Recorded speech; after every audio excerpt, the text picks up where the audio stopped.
Okay, so we are familiar with these parts. It's not really necessary to do this again. I just copy paste it.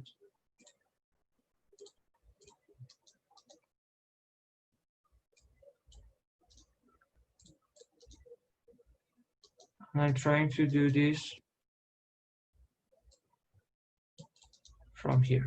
So we upload the CSV file, we create the graph, and also we want to now creating a special graph and then generating the layout with it. So I want to show you how different parameters can change the final layout and also are controlling the special graph. So I start with a simple rectangle. I setting one point as an entry and the other one as an the end point. I bring Excuse me, can I the ask a special question? graph. Yeah. Will you please Okay. tell me again where did you open the file? Which file it was? Excuse me. Which file it was? The file. The file you sent today? Yeah. I uploaded today. If you don't have, I can upload it again. I think I Yeah, have I it. will upload. That was plan Yeah, redraw. yeah. This is planned redraw. Folder 01. Someone asked if you upload it again. Yeah, I will upload it again.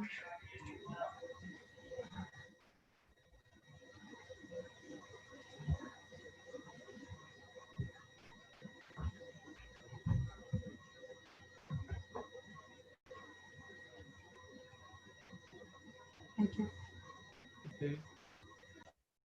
So I'm just want to ask you, do not open it directly. Let's just do it together and then open it to understand exactly the point of the definition.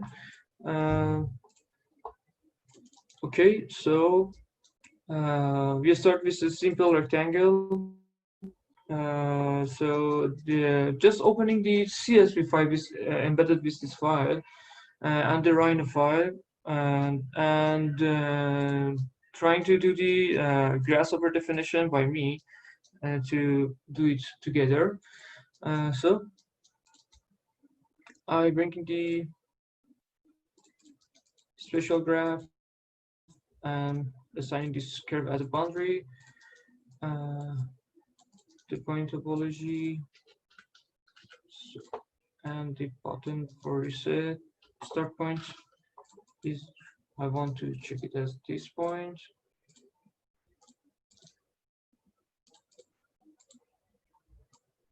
These are just randomly selected. I will show you how to change them. And another one for the endpoint. So I want to select the spaces as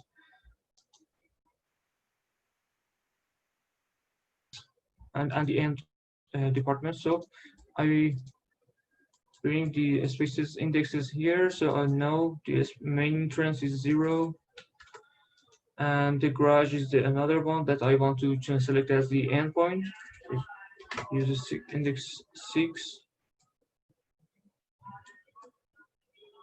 So, and depart area.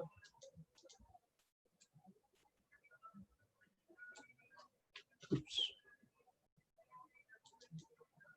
Iteration steps and see.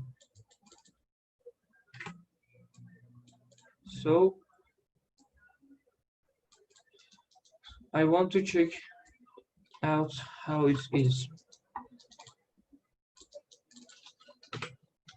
So I'm using the bubble diagram.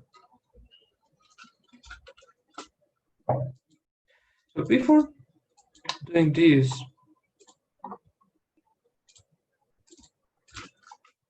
I just want to sync the plan which are trying to read write.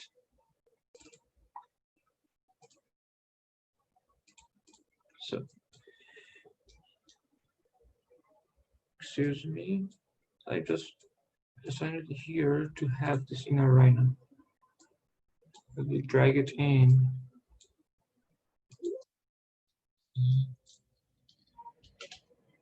This is it. So, as you can see, the entry point is in the middle of the boundary, and the garage is in the left side of that. I select the entry here and garage in here, and I want to check how it will be. So you can see it's not even similar in the first look. Then we look at the graph. They are not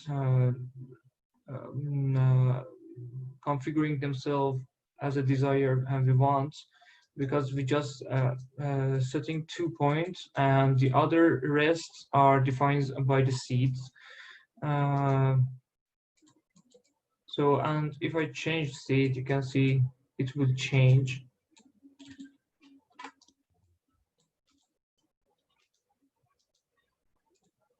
So here is this. So the kitchen and lunch outcomes there, which is not really good.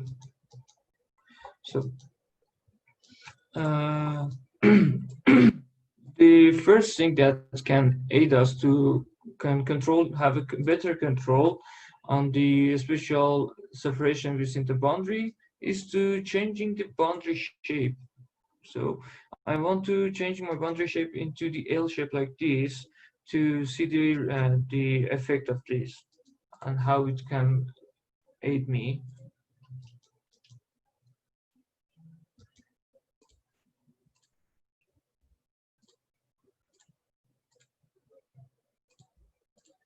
For example, something like this.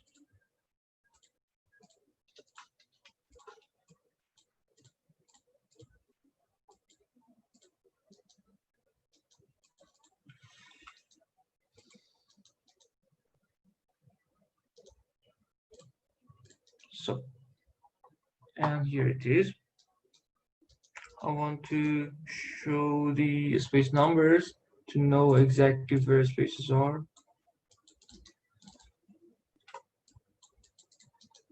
Space 0 is here, space 2 is there, 1, 7, and etc. So here I can see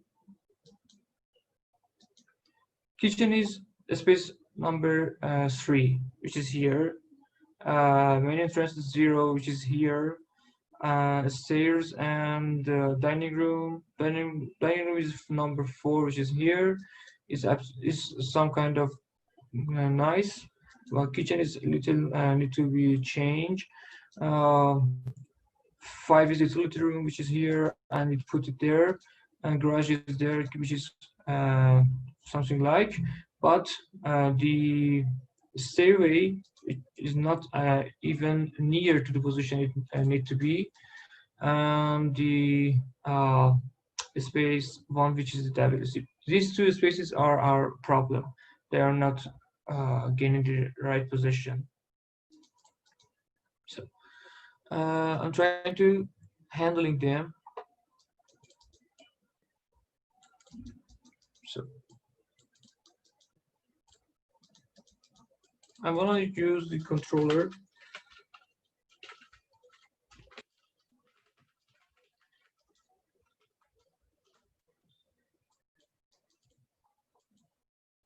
And putting indexes. I want to controlling the space 2 and also space 7, and because if I changing the location of a space 2, it may carry the space 7 with itself because the graph is connected to each other and make carry it into opposite. So I want to anchoring this step here and trying to move this space.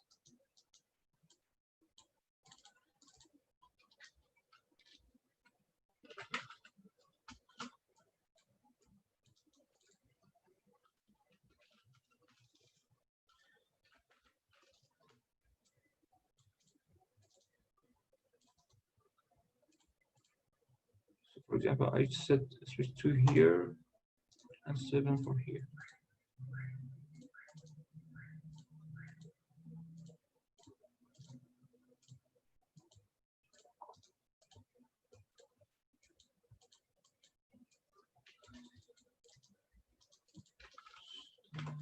Put them as 2 and 7.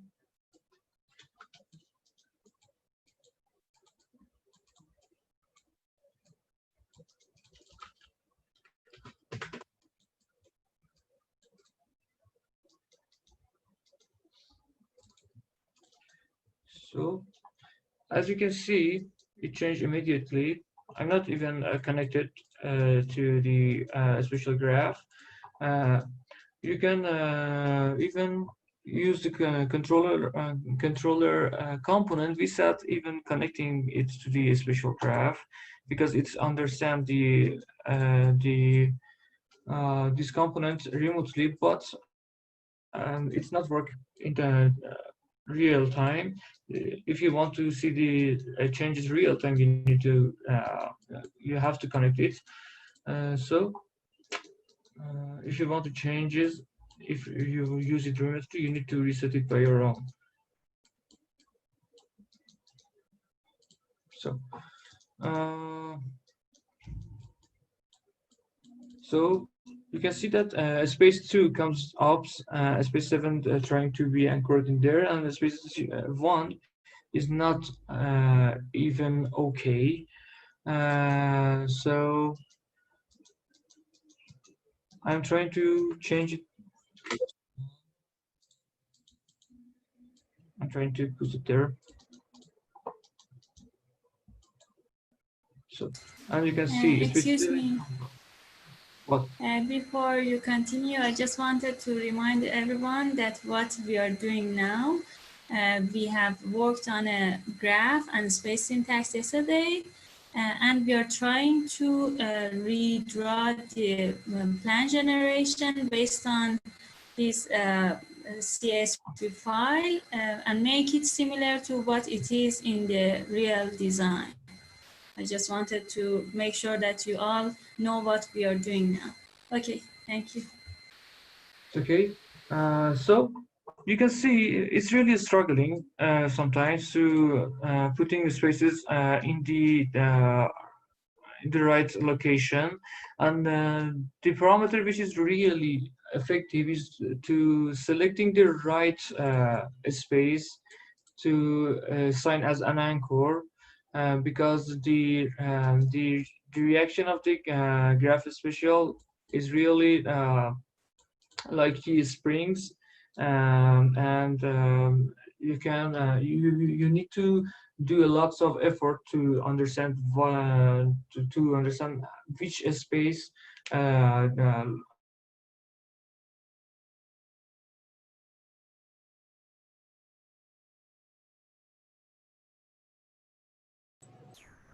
I think his internet just went off.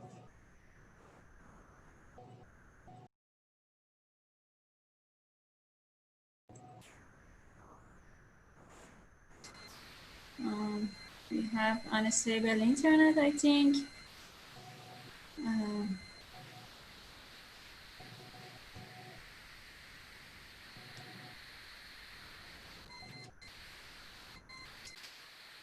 We have a little issue for using internet in Iran, so please just be patient. Don't worry. But I was wondering about what he's saying. So this definition and this plugin is working like if there were springs joining spheres or circles, and we are Yes. like controlling all the ranges of the attraction between them. Is that right? Yes, we are trying to redraw that plan, and we have its special graph, and we want to control our special graph, and so that it can result in the bubble diagram and the plan that is similar to the initial plan that we started to extract the CSV file from. Okay.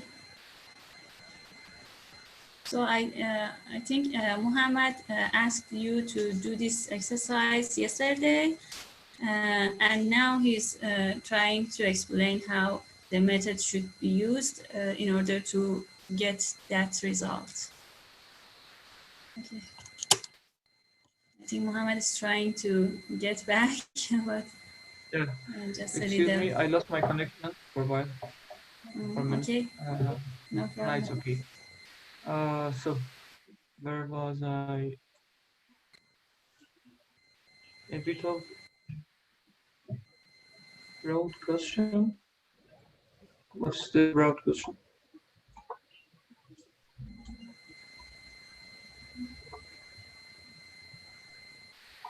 Okay, Who has a question? Carl has a question. it's fine. Okay,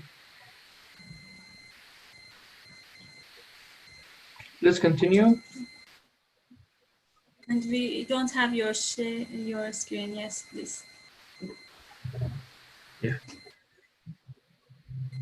you have it now. So Yes. I was saying that finding the choosing the location to anchor it in the specific location is a thing that sometimes you struggle with, and it have some info, some uh, uh, detail behind itself, which is really important to talk about. In the sample file I have uploaded for you, you can see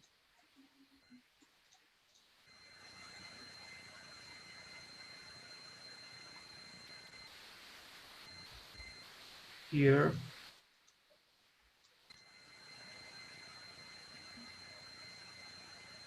This is just messed up. Let me just open it again.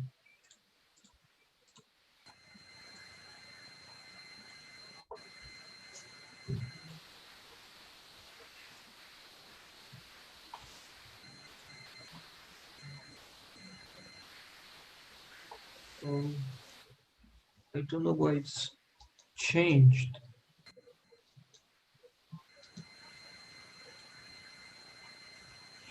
Weird.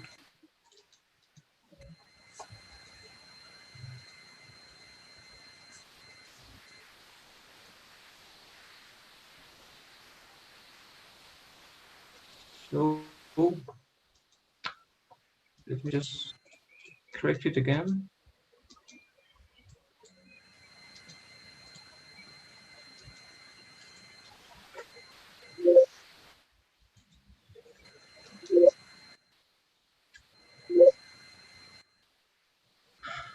Okay.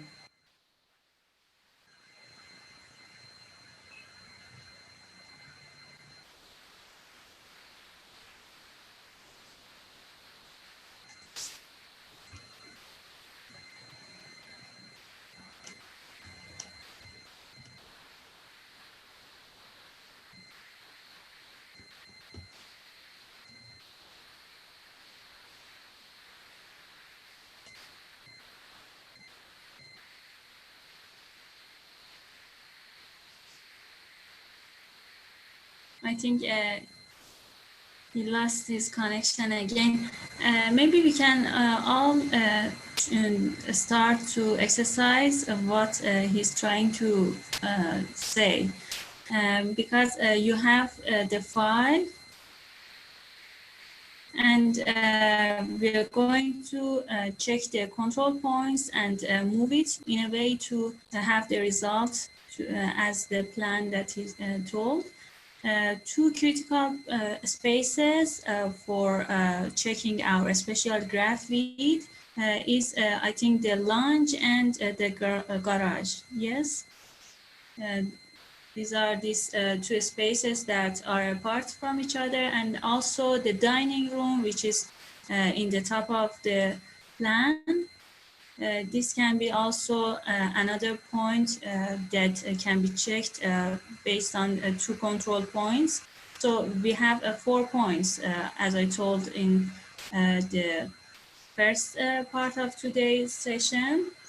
You can start to make these points and set them to indexes that are near these special spaces in the plan, and start to create the special graph and change it to make it similar to the plan. Please, everybody do it right now, and we hope Mohammed will come back soon.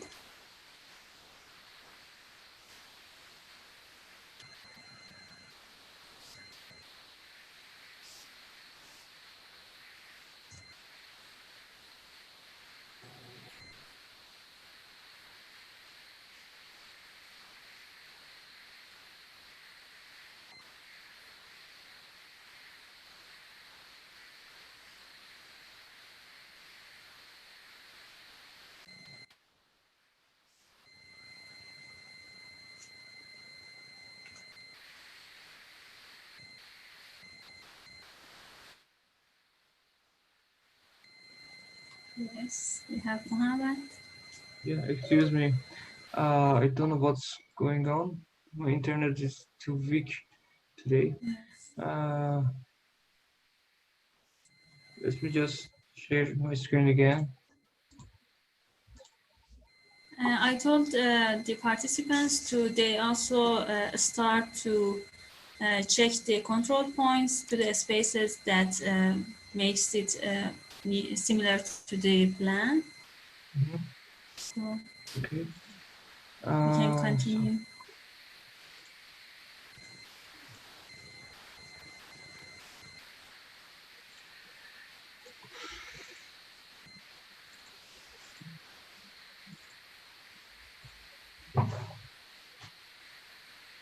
oh,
here's this. Let me just open the other one.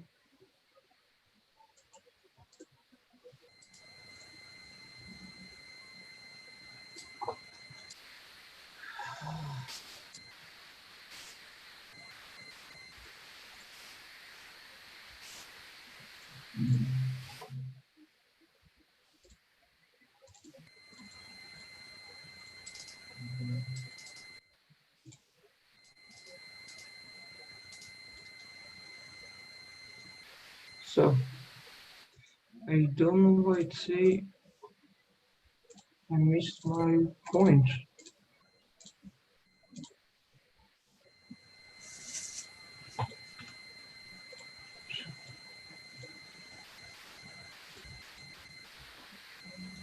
No, I don't know why it's messed up exactly. I want to talk about the controller about it, but I just need to design it again because I missed the file I draw. When the blank 01 redraw, is it okay, or you have something like this messed up? For me, it's okay. Wait, okay, though. Yeah, for me it's okay as well. First, could you just share your screen? I just want to Yes, talk about the I can do it. definition. I Please don't know. stop sharing your screen. And yes.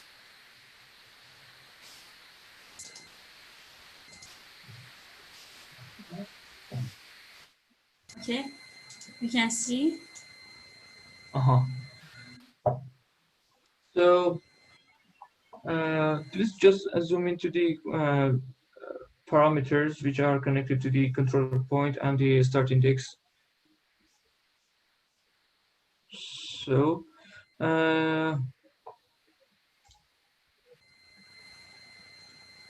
okay, as you can see in this definition, I don't use the entry point as the start point index.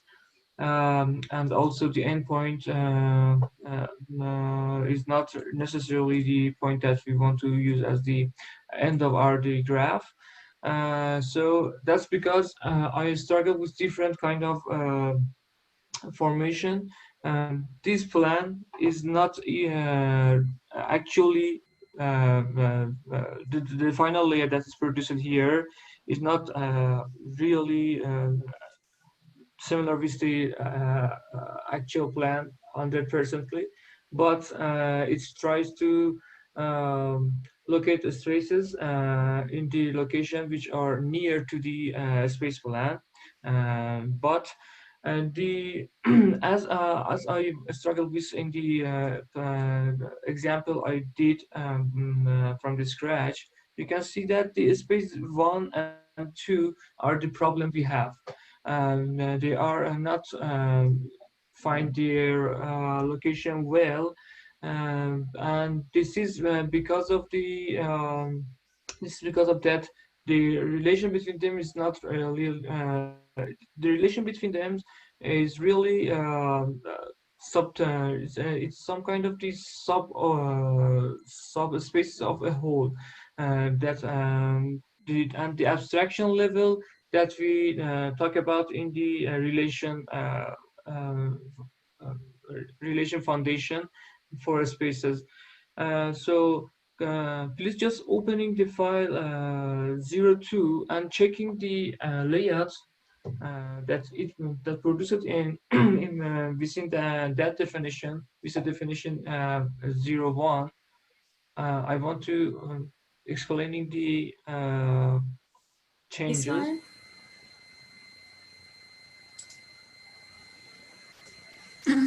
Should I open this file? And also the, No, no, no, This is no. not It's okay. showing. It's okay. I have a folder. I can show this. I should stop sharing. Yeah, yeah. Okay.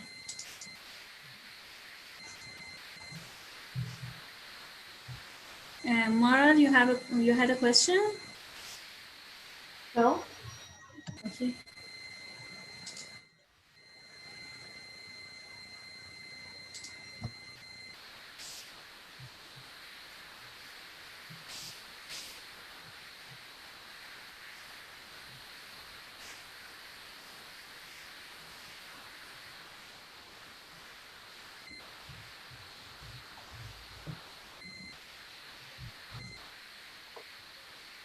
Yeah, my file messed up too. I don't know what's happening here. Let me just.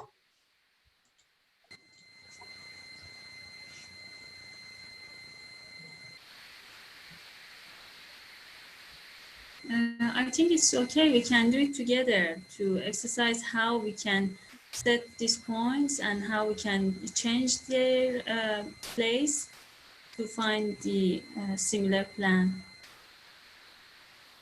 Yeah, it's okay. I want to show it here, but I don't know why my definition just messed up. Maybe because it's because the CSV file, which would be from the Excel we used yesterday.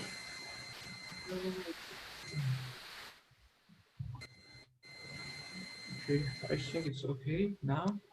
Okay, so in this example, you can see the spaces are located much more better and are much more similar to the plan that we extract the information from. But the main difference is that we consider the three spaces which are located in the main entrance together here, and we do a little we consider three spaces as one space with a larger scale, and this aid us to locate them better.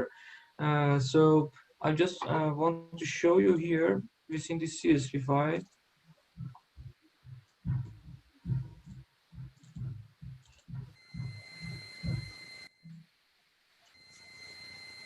As you can see, we have 9 spaces here, but 7 in there. And this is because we locate main entrance elevation stairs within the main entrance here, and that's because if you look at the plan, you can see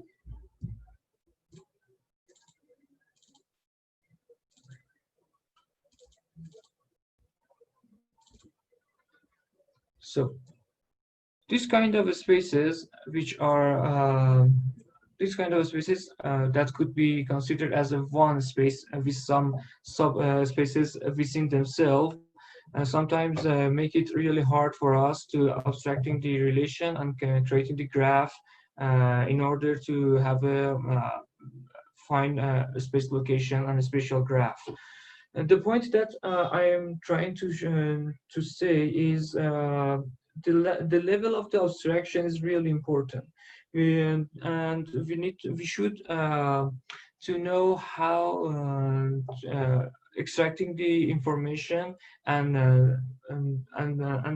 understanding the process and trying to define the process in different sub processes that work together. If we want to set, for example, all of the spaces within one steps, and also the subspaces together within one spatial graph. We need to add lots of anchor points, a lot of the attraction points to setting to set the location of the spaces within the boundary for us. And it's some kind of the out of automation process. It's some kind of that we are locating a space, each space point for themselves by controller, and saying the spatial graph to put the space for us there. So it's not a really automated phase. The point that I want to mention is that we know we should understanding the process and knowing the power and the utility, the power and the efficient of the tools that we have, and trying to subtracting the process into sub processes and different components that can be work iteratively after each other. So in this example, for instance, we consider the main entrance as one part. So, and after that, we can subdivide these to 3 other parts. So we can. It's just a simple one, simple plan, and I want to explain it in this simple plan to make it much more understandable and more comprehensible. So you can do this for much more complicated plans. For example, the plan that we have yesterday, which consists of more than 22 or 24 spaces. We don't need to subtract them specifically by each spaces in the first iteration of our automation draft. So we can put some scales for our process. As you can see, I want to show you here. So I just, no, this is not true. This is, for example, maybe. So here, I put these spaces together in a one zone. These two spaces in one zone. This is not exactly. I want to say that I use these space indexes as one in the CSV. In the CSV file I look at I specify each spaces by their own separately, but I'm just want to talk about it about the topic that I mentioned today. When we considered these spaces in one zone together, these ones together and this one together and etc. For these two rest ones, so we can do this even in our process. We can uh, uh, we can divide the design process into subparts that in the first in the first process we just locating the general layout which subdividing the space for us, and then we are going to make it much more detailed and if we need and it depends on the complexity of the subspaces within the space and how we can subdivided them. So I just want to say that we are using the bottom-up procedure in the automation plan generation. So this bottom-up procedure may make so many could have unlimited solution space. So we should restrict our solution space. And the way that we are trying to restrict this solution space is really important. If you want to restrict it by different anchor points and the guide points that aid our locations.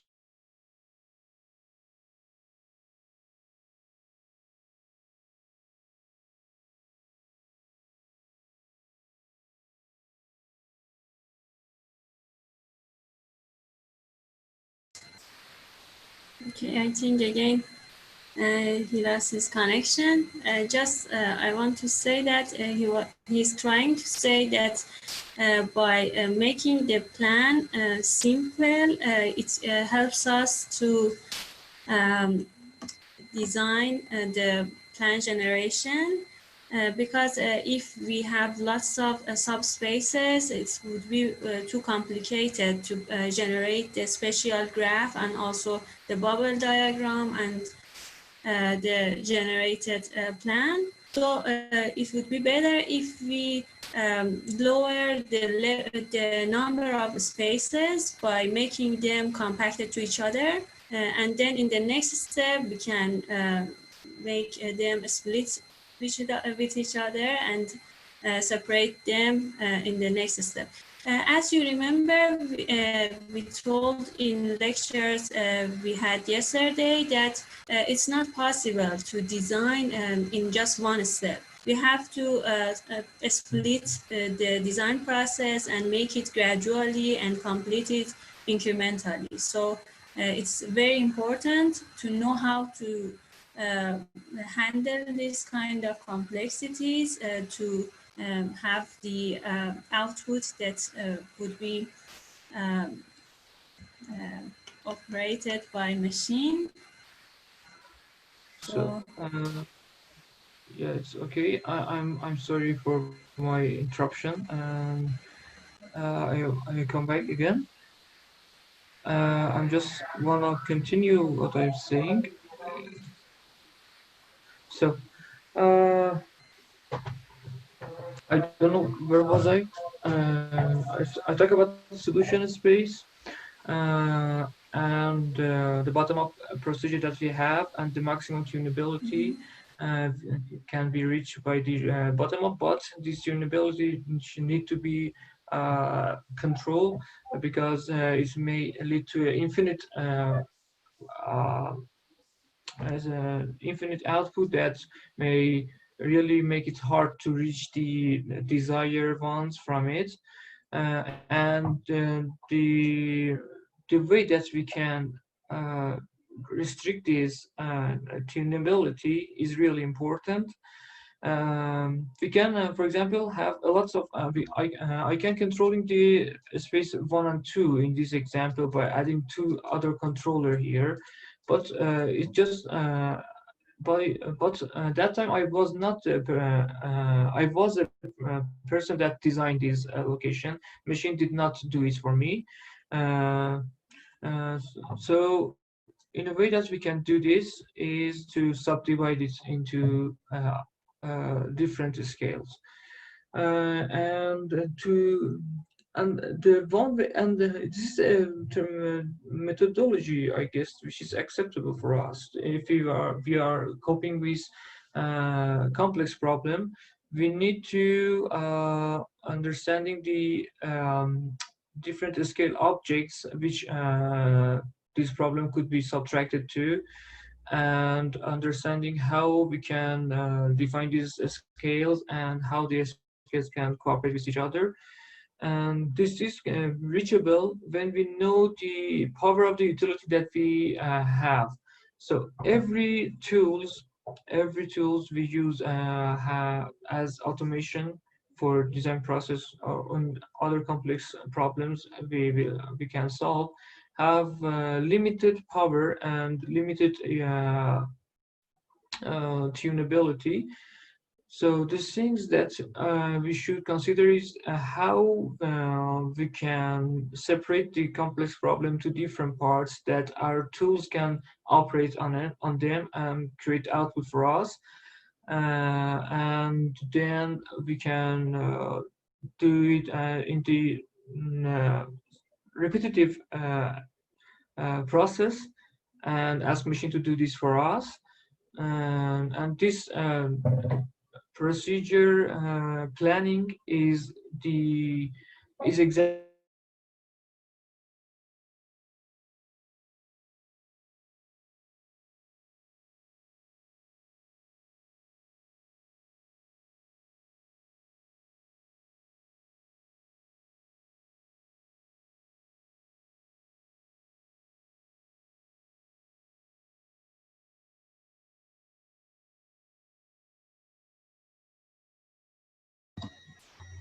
First, do we have the recorded videos of this session today?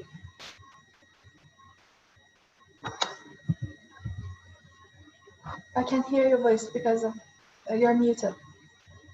Yes, yes, I was muted. We have the recorded session after the finishing of this session. So I think in the evening, I mean, maybe 3 hours later, the recording files would be completed, and I can send you the links as I did yesterday in the email. Yes, I will That do would be it. great. Thank you. You're welcome. And now please everybody start to generate this solution for generating the similar plan as the initial plan. And Muhammad explained the method that you should consider by splitting the plan to sub parts. And please do it, and we can check it together. And anyone who has done and completed the process, please tell and share their screen. and hello everyone again. Yes. Yes, I asked our participants to start doing this process by their own, because you explained how to split the plan to subparts and use this new CSV file for their plan generation. Yes, they can do it. Yeah. Because you okay. told about the control points that should be on the specific spaces that is located in different parts of the plan. Yeah, it's okay. So Uh, please do it. And if you have any problem, we can check it together. Yes. And if is there any question about the process? Mhm.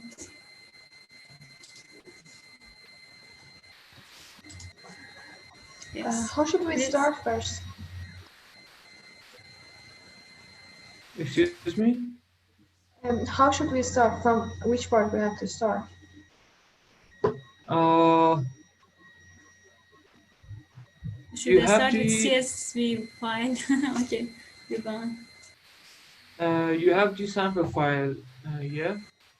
Yes. So and there's a CSV file in the folder 02, which have another CSV file. This with one main entrance, and that combines two other spaces within itself. And the and you just need to trying to creating a plan with it and using the controller point to aid you to locating your spaces within the boundary, and share us if you have any question to help you in the process. Yeah, I have a question, Mohammed. Could you maybe explain how you subdivided the larger spaces or the larger departments? Yeah, Do you recreate another CSV file and kind of use a list item yeah. to yeah? Actually, in our company, in the larger scale project, we use these source code files, and we didn't exactly do this by the component we have here, but I'm just building this component based on the procedure we did in our generative process for our company. So the process that we do is we trying to uh, creating two scale as the larger scale and the smaller scale of the spaces. And it's some kind of the relation between these spaces, and the combination of the smaller spaces building the larger space. This is really tunable, because you can for example, I can show you in the point of list if you want. For example, if you choose 5 spaces within one space, and if you rather to exchanging spaces between two larger scale, the size of the larger scale will change. So, but the relation is still steady between the larger scale you provided, and it's really helpful to managing the process and controlling the confliction that may be caused by the change of the subspace relations. Let me just explain it a little more. You have my screen. Please don't tell me that I'm lost again. No, it's okay. No, you're good. Yep, you're good. Okay. You're still So- okay. So, for example,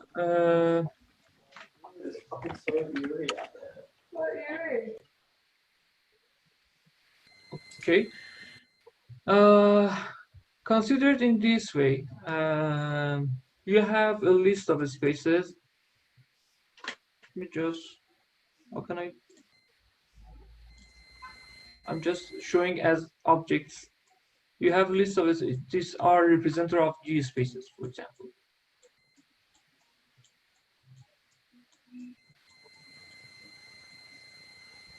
So, and some of them are really integrated together, and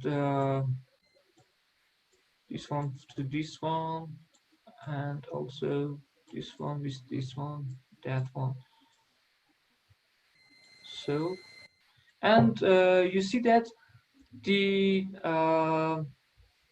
index, let me just name them with the index. The index 1 is a representative of these three spaces, or could connect these three spaces to another space, which I called index 0. So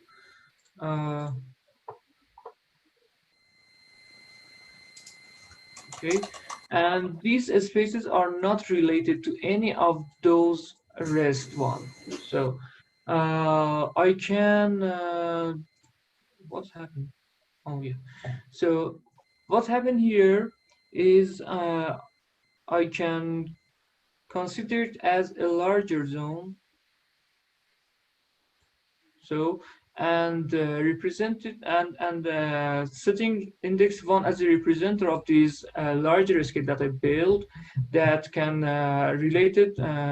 create relation with other spaces and build this whole region for these four spaces. And in the next iteration I can subdivide this form to generate a space for all these four sub spaces within this larger scale. So what I really meant trying to say is, in a graph like this, I lose my mouse point. Oh, okay. Uh, in a graph like this, you have a space here, here, here, and there.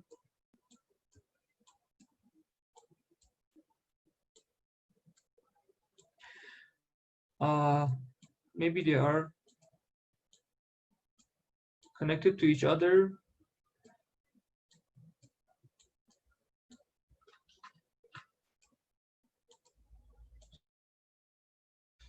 You can see we have some graph like this. So, and we know that they are also connected to each other, but these rest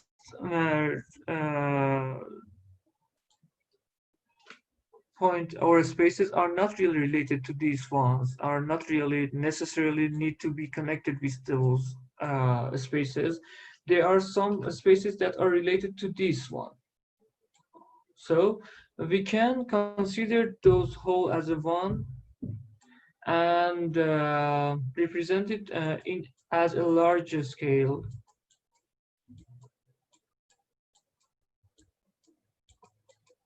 Larger scale representer in our Excel file, and trying to create the relation between them. And after that, so in this phase, we have two phase of design process. So in the first step, we developing the space or graph special for these points, one larger scale and three medium ones, for example. And then after that the result comes in, we can select the region that contains these parts and subtract it to different parts that represent and visualizing the subspaces within this large scale file space. Is it clear or Okay, Mohammed, can I share my screen for a second? yeah, it's okay.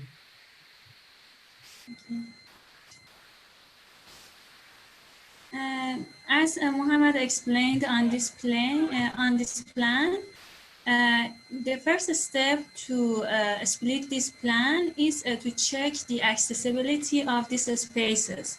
For example, the red zone, it has just one access and it has a corridor, and these all spaces are related to this corridor. So, for example, this bedroom, I don't know if this door is, no, it's just something inside, but this bedroom doesn't have any access to other spaces without this corridor. So this corridor is somewhere that relates these all spaces together and takes them and makes the relativity to other spaces. The same pattern is in here. we have this bedroom, the master bedroom, and it has some closets and the bathroom, and all these spaces are in one zone because you cannot access this bathroom from, for example, this blue space. So for separating the space, the first phase is that you find the spaces that are interrelated and they cannot be accessed without some spaces like this corridor.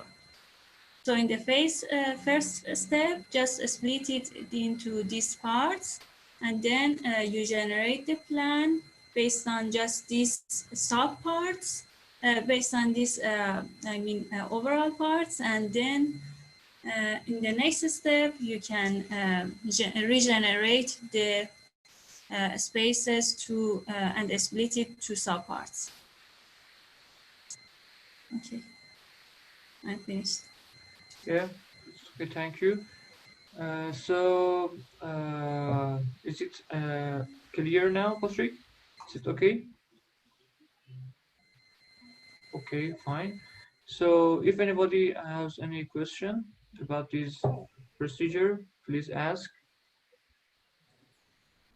I have not a question, but I have a problem with the definition. So, is it okay if I share my screen to show you what's Yeah, happening? it's okay. Share it. Thank you, Mohammed. Thank you first.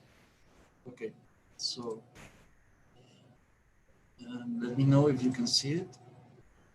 It's trying to show itself. Yeah, it's just good. Okay. If you need control, I think that I can give you the control from this page. But what I'm trying to do is to use the definition. When I was moving all the points, all the anchors, I pressed here because I saw that you did that. So you could make like a reset on the process of the definition. And then when I try to move them again, the anchors are not having um, any effect on the diagrams. Yeah. Could you just please zooming out Yes, of course. in the definition, please? Oh yeah. Do you want me to give you control on the screen? I think that I can that you can have the remote control. Is it possible with in this Zoom? Yes, it is. Just I'm gonna search you. Okay. I gave you access. Just accept it, and you can control my screen then. Uh-huh. Oh, it's okay. So let's just see what we have here.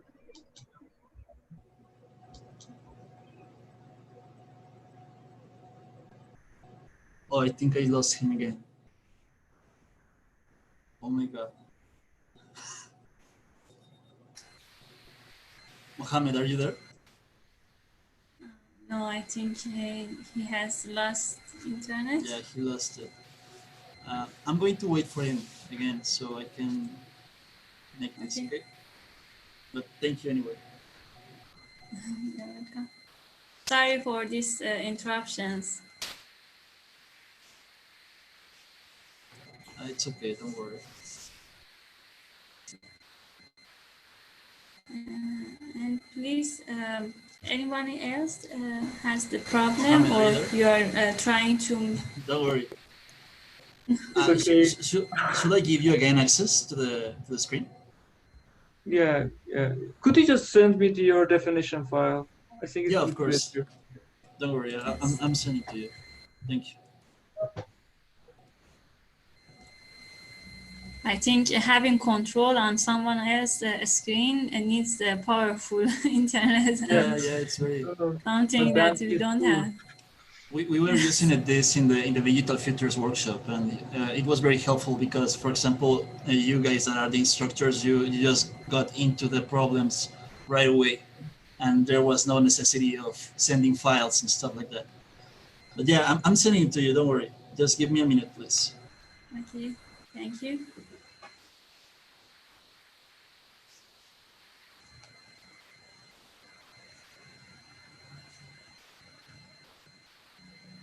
So the other participant, are you okay with the controller and other components? Did you check it to try? Do you trying to do it by your own?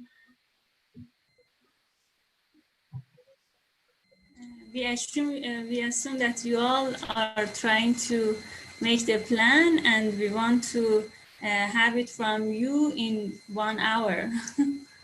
So please try to remodel the plan. And we are waiting for your results.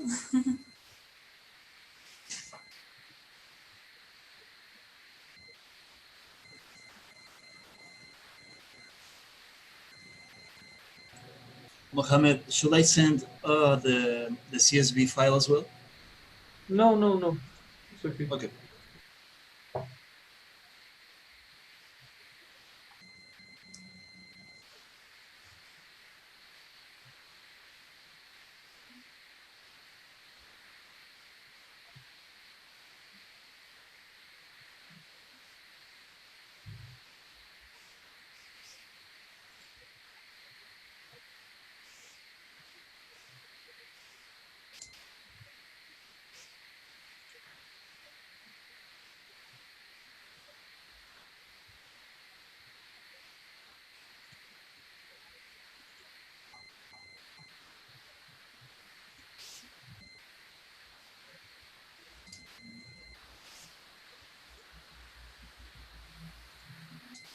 I think Carl has a problem too. Yeah. Yes.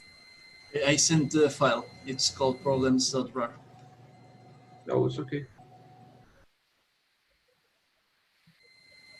Maybe Carl's problem is because of not bringing the termite core on the screen. Isn't it related to that? No, no. Termite core is not for it. You use the threshold 67, Carl, and this threshold is really huge for this small boundary. So please try to use threshold 2.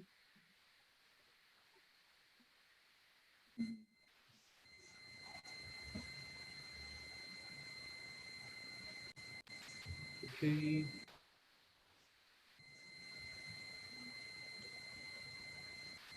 Let me just checking out the Roberto's file.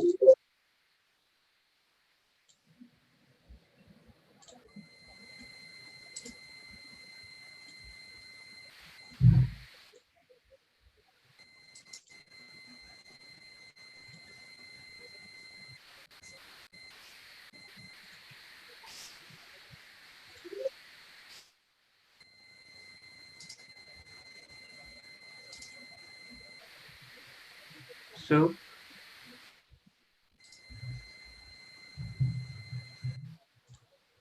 what is the problem now, Carl? Is it okay? Yeah, okay. All good, my end. Okay.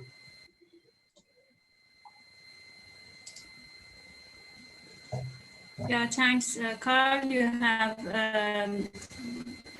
tried the plan generation, but you haven't checked what Muhammad said about making stairs, WC, and the main entrance as one part. If you do these, they can join together better.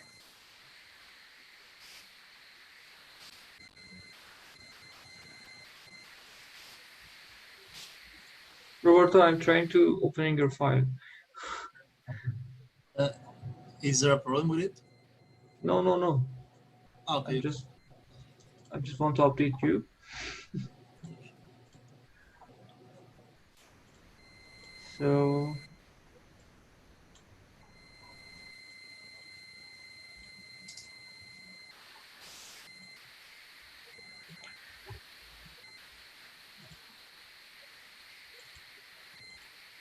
So which CSV file you use? Sorry, Mohammed, can you repeat that, please? You used which CSV file for plan 01? Let me see. I used the plan 02. I'm using the same as you are using in the examples files that you're showing. The one with 8 spaces on it. It contains 8 spaces. Yeah. You means it's the one that has a large scale, does not have a SAIR No, or no. WC. I haven't moved anything of sizes or stuff like that. But Okay. you No, it's okay. okay?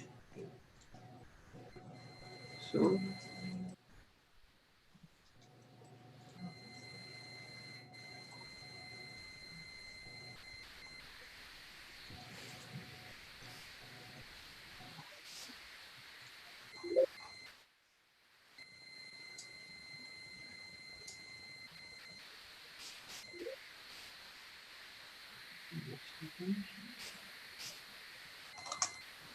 what is this error? So you said when you changing your controller point, you didn't see any changes. Yeah, there's no changes. But what I did before I saw that changes weren't made is that I pressed the button on the gate end. When I pressed it, I started to change the points, the anchor points, and nothing happened. I don't know if that has to do with something. I mean the ender and the button. We got lots of error here. We don't. Let me just open it again.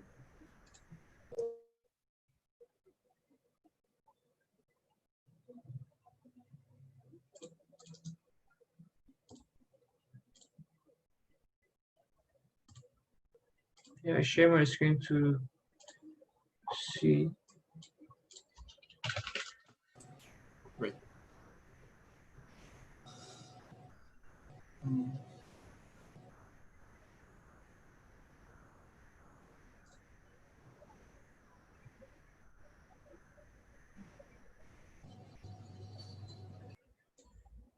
Okay. So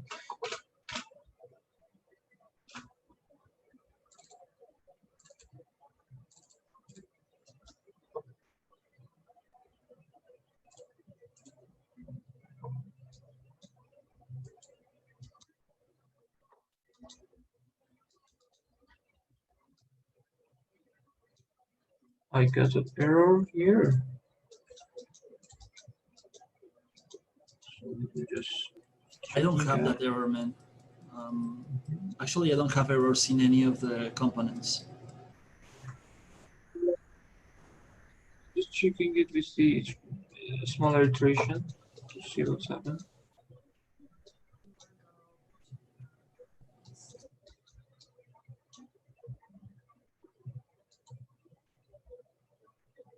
So, where is your location here?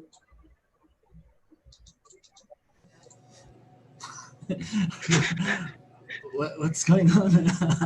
I mean, okay, I get it. No. Let me just check it out. So, in your definition, please turn this component disable or disable this component and check it if it's work. I want to see that it's because of the process that's make this. Okay, I disabled it and I enabled it again, and nothing happened. No, disable it and change your points locations. Oh, okay. Yeah. While it's disabled, I just change it. No, it doesn't change anything. No. Not even So moving any of the points. disconnecting the gate, and the AND gate, and connecting the reset button directly to the spatial graph, and then reset it and try it again.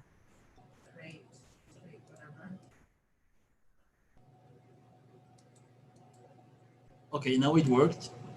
Yeah. But I'm very interested in using the controller. So should I just reconnect everything? Yeah. And maybe, okay, don't worry. Let me see if this repaired. Yeah, now I can move it. Now I Yeah, can move it's everything. okay. So when something happens, I just try to reconnect and disconnect this kind of buttons, okay? Yeah, it's okay. I mean, okay. Thank you. Thank you so much for You're help. welcome. So Carl, I checked your plan.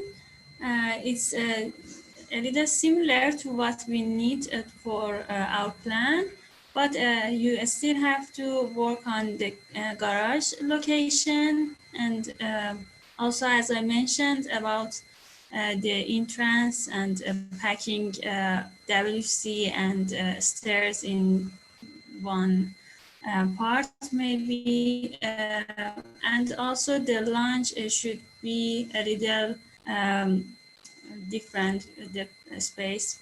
Please check the generated plan with what we had in the file we told you yesterday and what Mohammed showed. So please work on it to make it more similar to what we had on that plan. Thank you.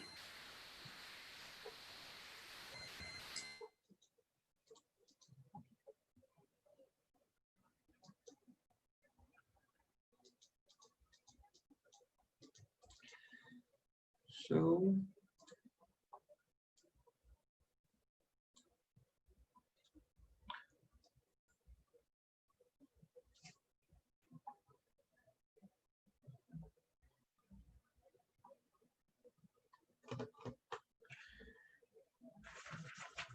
we can prepare for the next part after you're okay with this phase.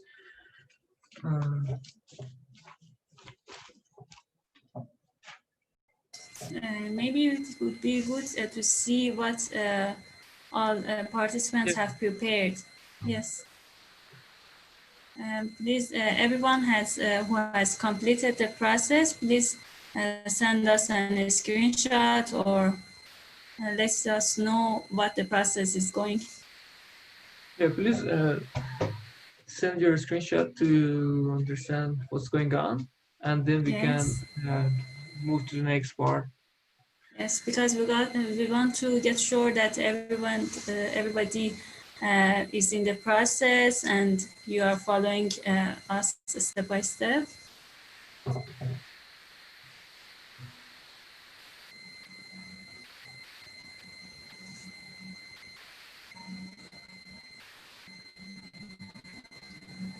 And if there is any question, please don't hesitate to ask.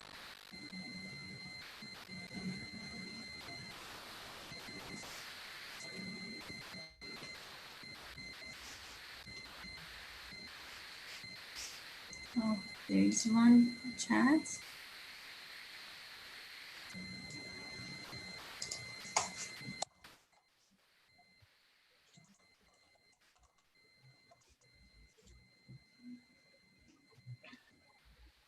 So while you're doing this, excuse me, I will come back in a minute till you do this.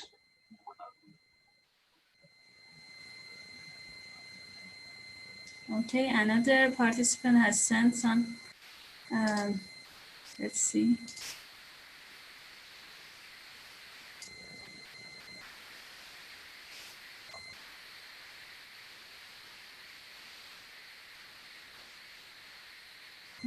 No.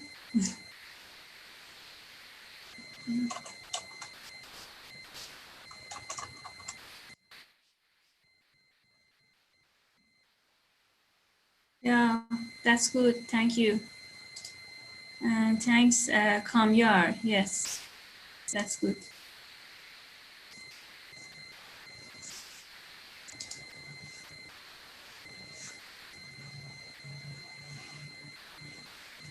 So I'm back. One of the participants has completed the plan. Kamyar has sent. Yes, you can see. Yeah, let me just open. So it is my picture, not the play. Okay. Yes, and the plane is in the left side. Mazir, did you just open the sample file or you did it by your own?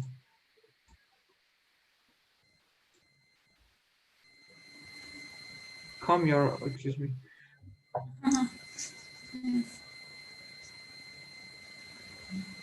It's okay. So there's no problem.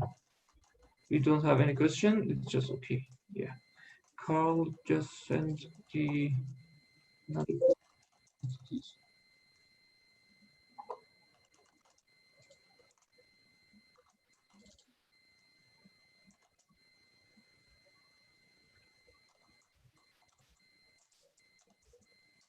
Yeah. It's okay, Carl. So you just need to. You can change the CSV file, or you can control it and test how it's work.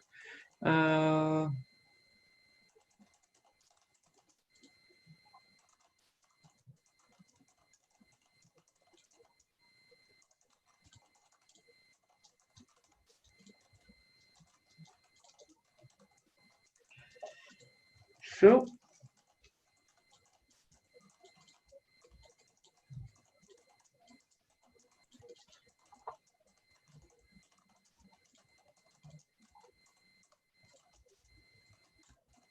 I also want to add another way of controlling the outputs and the special graph after creation. Before we are trying to create the bubble diagram and how we can create the new solution space after the point separation by a special graph. So it might be a little confusing. So I just want to make sure everyone with me to continue.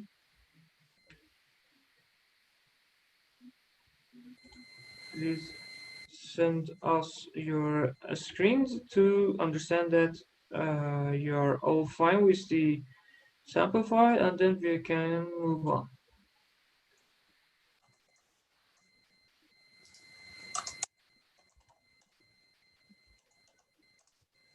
If necessary, I can also tell a summary of what they should do. You want to or not? Excuse me?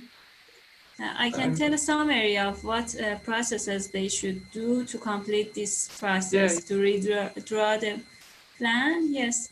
At the first step, they should look at the plan and check which parts are connected to each other, and as I told, they are accessible through a certain path. So these subparts can be joined in one space, and then you can change and edit the CSV file based on combining these spaces to one space. Then you can reload the CSV file, the new CSV file in your Grasshopper for component CSV reader. And then you start the process. You have the sample file. What you should change is in a special graph. As we explained in the first session, you can have control points. Two of them are start index and end index, and you had 2 points that you can set these points to the related indexes that you want to control them. In our case, let's check the plan and see which spaces are far from each other in the boundary. One of them is dining room, the other is lounge, the other is garage. Maybe you can use just these 3 spaces, set 2 of them directly to a special graph to a start index and end index points. And the other one, maybe the garage, to the controller. You can set it to the controller and move the points so that the spatial graph is configured as you want and is similar to the initial plan. So thank you, Freshte. I hope it helps. Okay, anytime. Also for the audience we have in the YouTube, I think it would be nice to Yes. repeating the process for them. So everyone okay? I don't see any output here. Reactions. Yeah, You're waiting to see the outputs. Danny, And Patrick, please, yes. there's not any. Also, Daichi, Yeah, if I'm actually, I spelling don't this know I correct. pronounce it true or not. So we don't have your voice or your message from the beginning of the webinar. So I want to check, is it okay, everything? I've understood the process. I'm fine, but I'm kind of mixing up the different files that you guys sent and files that I was working on, and it's kind of a mess. So I mean, don't wait for me to send you anything, if that's okay. Okay. Okay. Also, we have Louis, we have Samone, we have SJ, which I don't know if I'm right reading the correct. We have Mina, we have Ahmed, and Kamyar, which sent us the file. Please, anyone who has any question, ask us. Maybe we can help and we can continue together. Yeah, she said that he's trying now. So Oh, we okay. are interesting to see the result of the trying.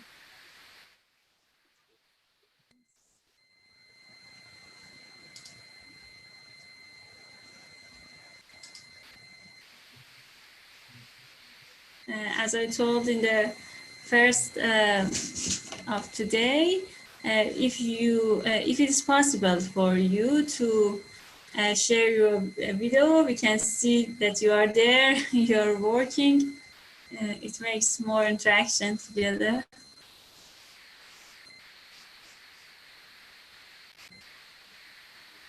I think Luis Yes. joined us today. Yeah, am I right, Luis?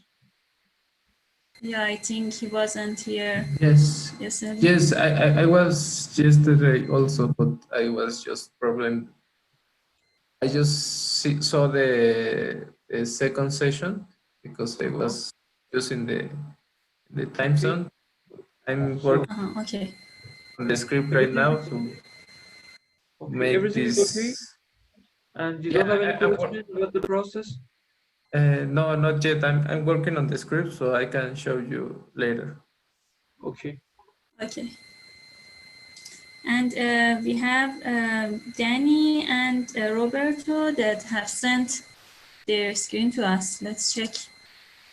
Yeah, Dennis is still trying to control all the spaces.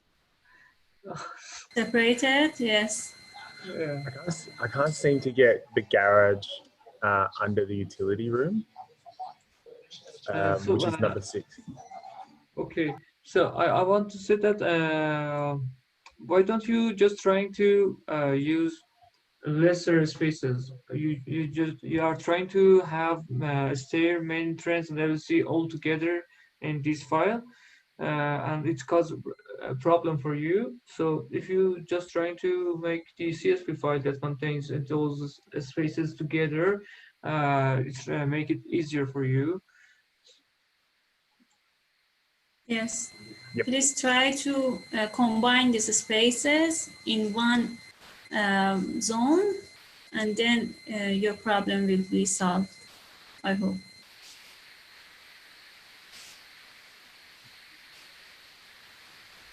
I'm still struggling with the reset problem that I had just moments ago. Every time I move 2 or 3 times one point, it does the same error again. So that's why So I'm. It has Yes. error or it just No, stable? not the error. Do you remember the thing with the reset that wasn't moving anything? So So, when I try okay. to when I try to move the points and the anchors, the third or the fourth point that I move, it starts again to do the same error. So I am trying to reconnect and disconnect the reset so make the script so I can make the script run. Do you have a Termite-Nest or Termite core in your canvas? Yes, it is. Yeah. So just reset the Nest core and see what's happened. Okay, let me check. With a button will be enough, right? Yeah. Okay. Okay, I reset it, but it's okay. I can move it right now. I can move it better right now. So So I'll I try to think make this. yeah. I think I saw I found the problem for you. This is because of the data that's come from the controller point are stored in the cache file. Okay.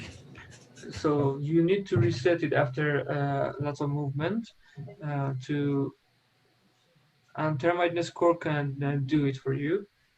Great. Uh, I'll try to put something there that make a reset automatically. So Yeah. thank you, Mohammed. And Daichi, I saw your plan, but the same as what was problem for Patrick's plan, you have to combine the main entrance, WC, and stairs, and so now it's a little messed up. You have to combine them, and that solves the problem. Okay, Thank thank you. you. Mohammed, I've deleted the stairs in WC, but I'm spitting out that error like I was having yesterday with the graph maker. It's saying again local variable all points reference before assignment. Uh-huh. Yeah. So what is your exact problem with my graph from Convo? I have no idea. For some reason, me updating the CSV, deleting those two items, and So then just saving. yeah, I'm just sending you a CSV file and try this one and send your CSV file to me to check it with the source code and see what's the problem. Perfect.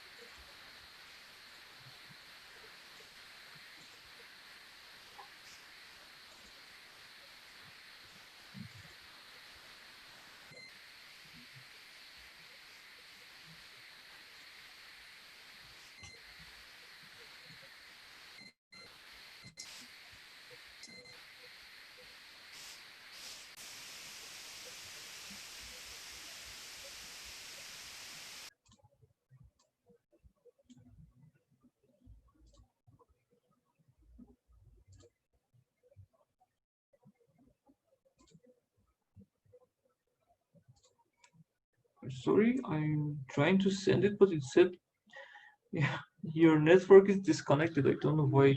You have to exit the CSV before uploading it, I think. No. It said the network is disconnected, but I am still Yeah, same with me before. All you have to do is just exit your CSV and then send it. I need Yeah. to exit it. Oh, yeah, okay.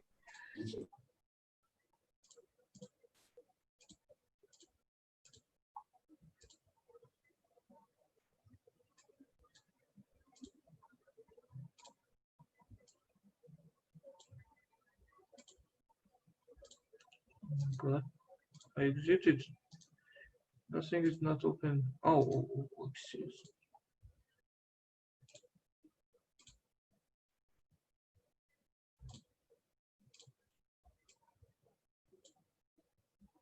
Okay, now it's uploaded.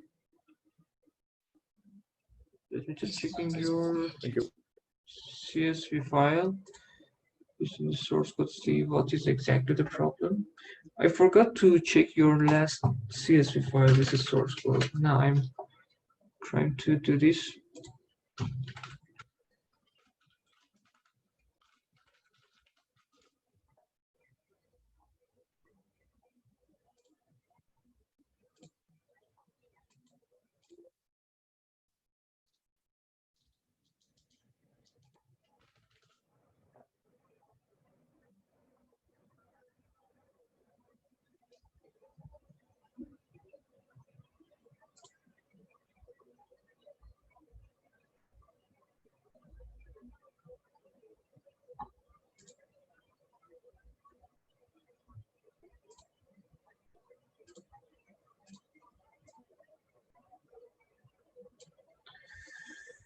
Okay.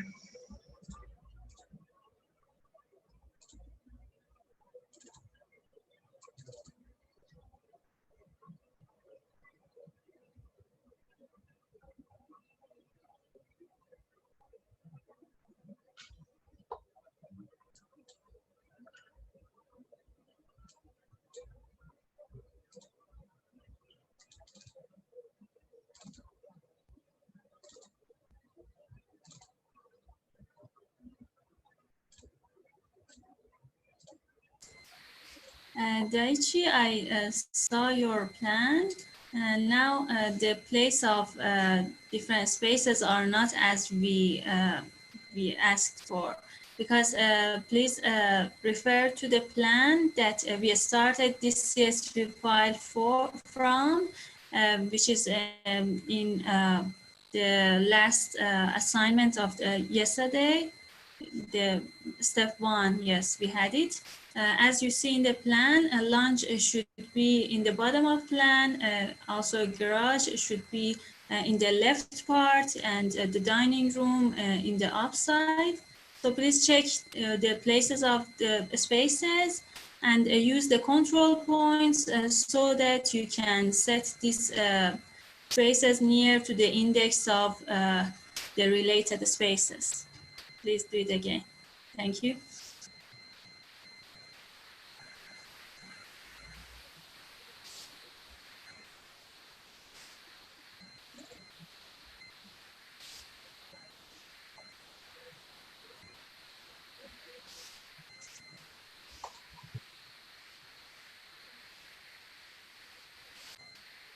So it's weird because everything looks okay with the Excel file you sent. I check it with you. With the source code.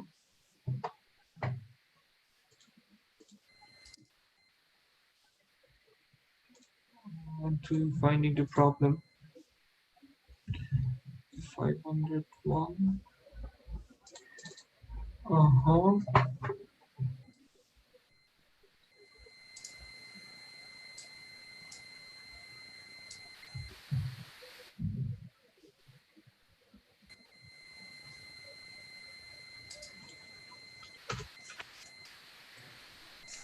One question first, Mohammed. Is there a Okay. difference if I put the anchor points inside of the contour of the plant or outside of it? The anchor point means the controller or Yeah, the the controller points. I'm sorry. Yeah, it's okay. No, it's not difference. There's no differences, but the space could not really getting outside of being reached from the outside of the boundary. The attraction just uh, uh, the exact things about the controller point is that let me just share it here and to talk about it a little more, Okay. clarify it. Uh, do you have my screen? Yes. Thanks to Microsoft Paint, is really awesome.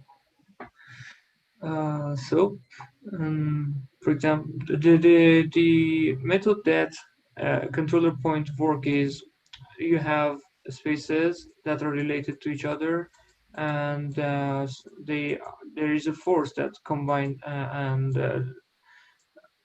and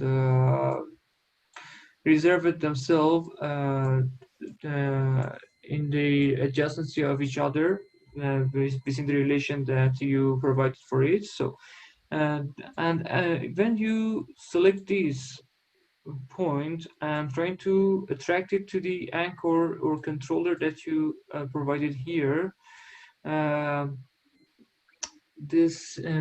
way that it works is it's trying to pull these 2 points in other ways to get to get itself into the position that you call it to be.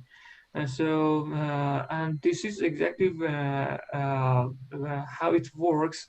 And this is a way that it changed the graph special configuration when you use a very high level of the threshold for a controller point. You can see that it's reaching the point and exploding the graph uh, past locations. This is how it works, and it's not really important if it is inside or being outside. Whenever it is, it's just trying to attracting the desired spaces that you set it to, and trying to anchor it to the controller point that you want. Okay, so there is no force effect in the closeness of each point of the anchor point to the selected node that I am trying to attract. Is that correct? I mean, for example, if I put this controller point very close to the space that I want to attract, it's not Yeah. going to have any different effect because of the distance. It will be always controlled by the threshold. No. Yeah. It's not really act as a repulsion. It's just attracting it. So yeah, it's when you use that controller very close to the point that you want to attract. So this is not really important. It understand that it's the distance is small, so it's just okay. Great. Thank you. Thank you, Mohammed.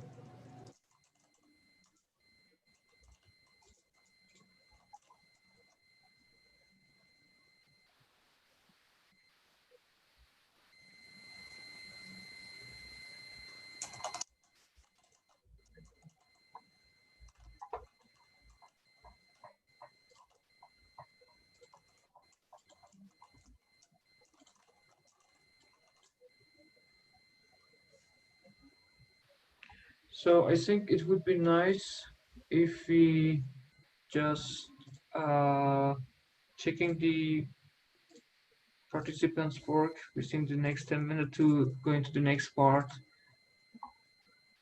What is your idea about it, Rishda? Yes, we can do it. I think one of our participants also have a question. Let's check their screen and see what the problem is. Yeah. Who has a question? Anyone has question? Yes, I have a question. What I draw my Excel file again and check all the relations and make it again. But when I load it in my Grasshopper, it doesn't work and I have error. Okay. What's the error? Is it that the document is referenced before assignment? The CSV file reader is red. So could you just send me a screenshot from your CSV file? Yeah, sure.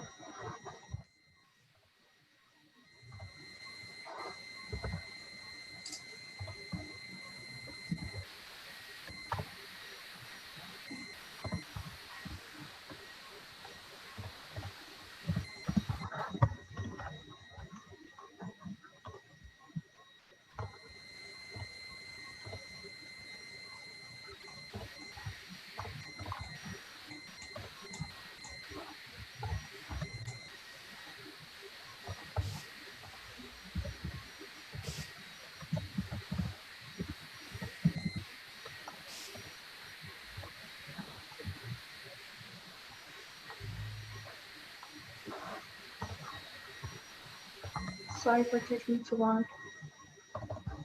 Oh, that's okay. Oh, okay. It's fine.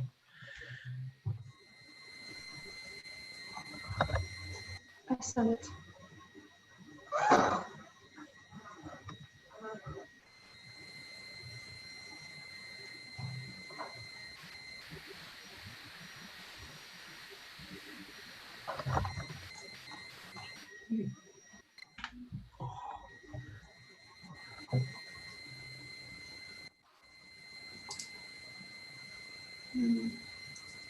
I can't see a new file. Yes.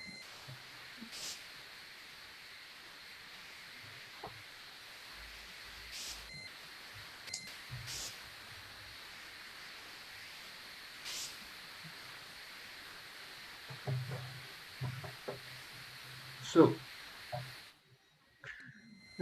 you are lots of blank cells in your CSV file, and this is a point that you got error from. Yeah. You should fill in the area as well as the relation, so then CSV file can read it for you. Thank you.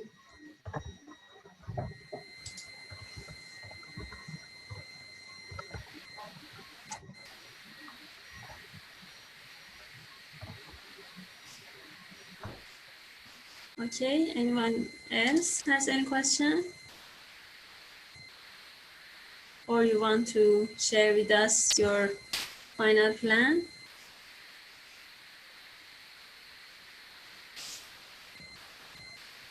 No, I think.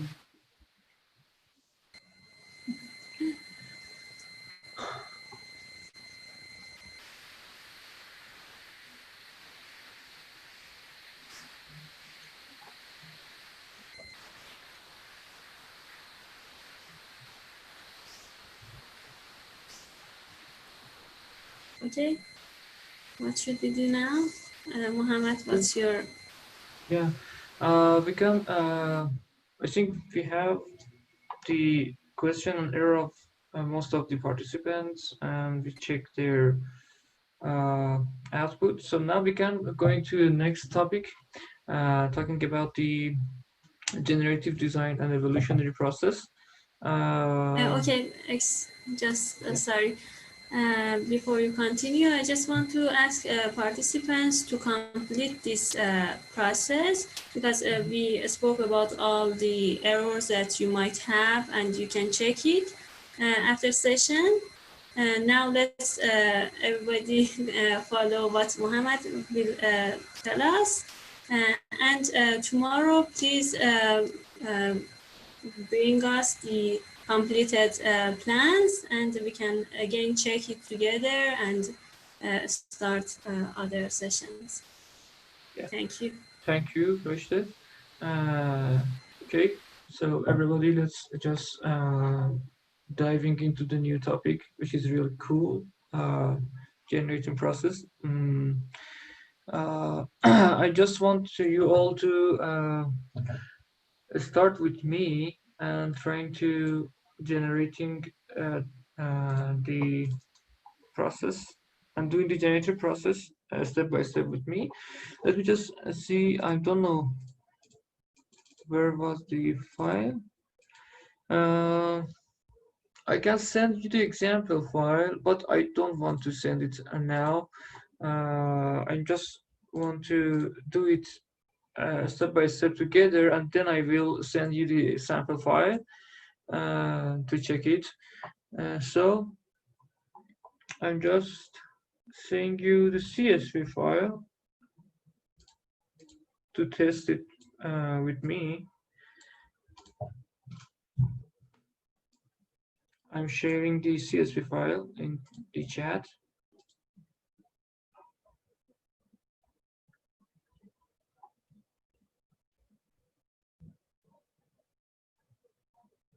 Yeah. Everyone have it? Yes, it has uploaded. Yeah. So I'm just sharing my screen. Sitting for a long time is really boring. Yes. We can have a 10 minutes break if needed.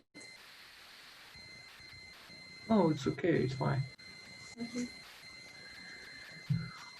So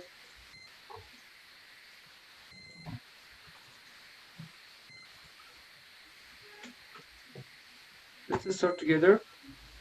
Everyone are okay? I just want to make sure everyone following me. Please opening the blank Rhino and the new Grasshopper, and trying to do this together. So let me just uploading the rhinoceros file to. I think it's maybe good. Yeah. Let me just uploading the Grasshopper, the Rhino file.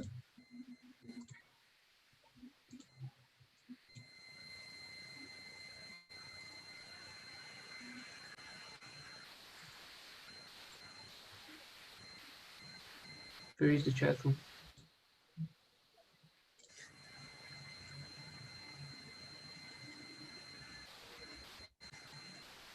No, this one's not. This is okay.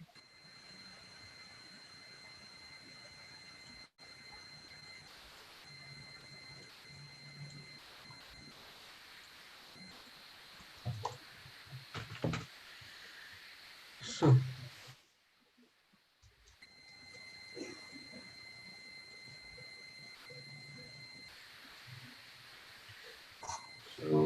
please open the CSV file that I uploaded. And also the Rhino file. Yeah. Within the please open the Rhino file that I uploaded and trying to open the Grasshopper for it, and opening the CSV file that contain the test relation information.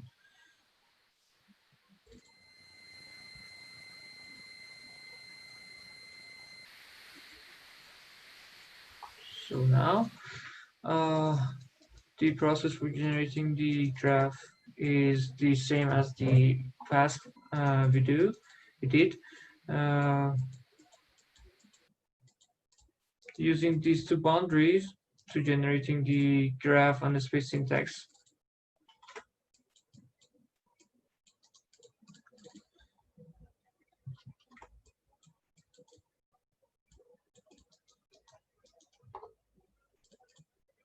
I use this boundary for a space syntax.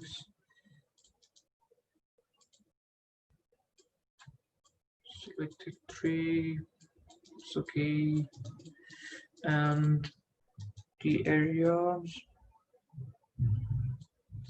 start point, and here it is. So I have a problem. Yeah, we all may have this problem too. If you don't have, you're lucky.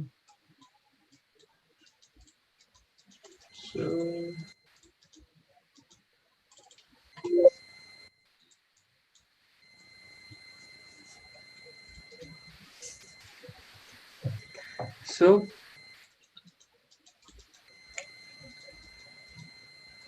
and the point where our work is started with is the special graph. Everything comes in a sense from the special graph. So before I starting to explain, before I start to explain this example, I just want to mention a little thing about the Termite-Nest and Nest core. I don't know if none of you are familiar with this component or no. I'm just, I think I just explained briefly yesterday. I don't remember.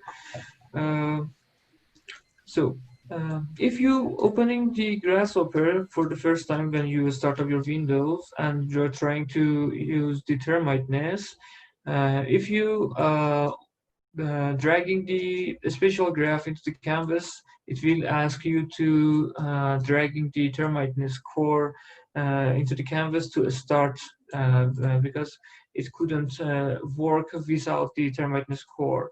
So when you open the Termite-Nest or the nest core component one time, it will be okay, and then it can do its job. So when I delete it now, it's okay, it worked fine. But if I restart my machine and start it again, it will ask me to have the termite or nest core in the canvas too. So this is a core that controlling the spatial graph and controller both together, and this is some kind of the console that bridging these two components together. This is the main core of our plugin, and it's some kind of the base of the problem with the CSV file, Roberto.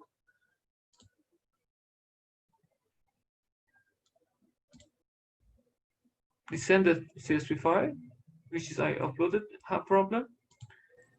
Yeah, well, I was trying to run the CSV that you sent. I changed the boolean toggle to true, and that error comes out. I checked the file; it's written correctly as we were using all of those files. I don't know why it's happening this. It's weird. The CSV file is okay when you open it with the Excel, huh? Yeah, I opened it in Excel, and it's So the same kind that we were using always. So.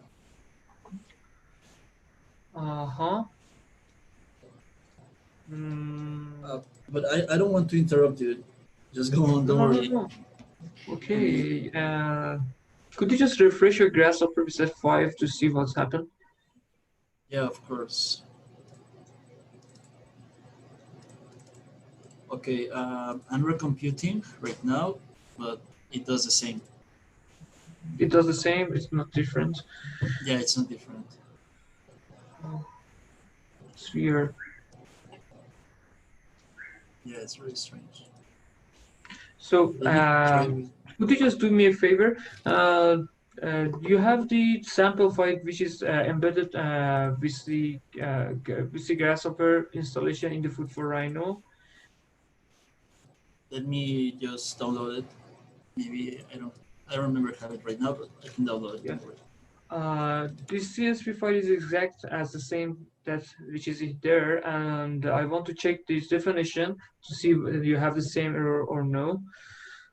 So, okay, I'm just I don't know. I continue or waiting to solving this problem. Anybody else has this problem? No. Have you? Okay. Okay, Roberto, you can change your computer. Any error for me also. I don't know.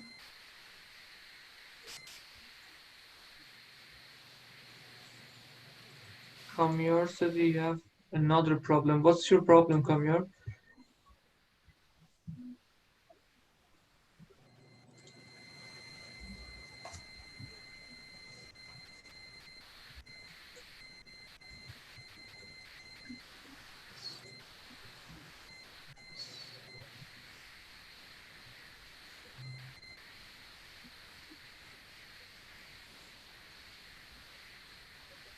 Okay, Kamyor, what is your problem?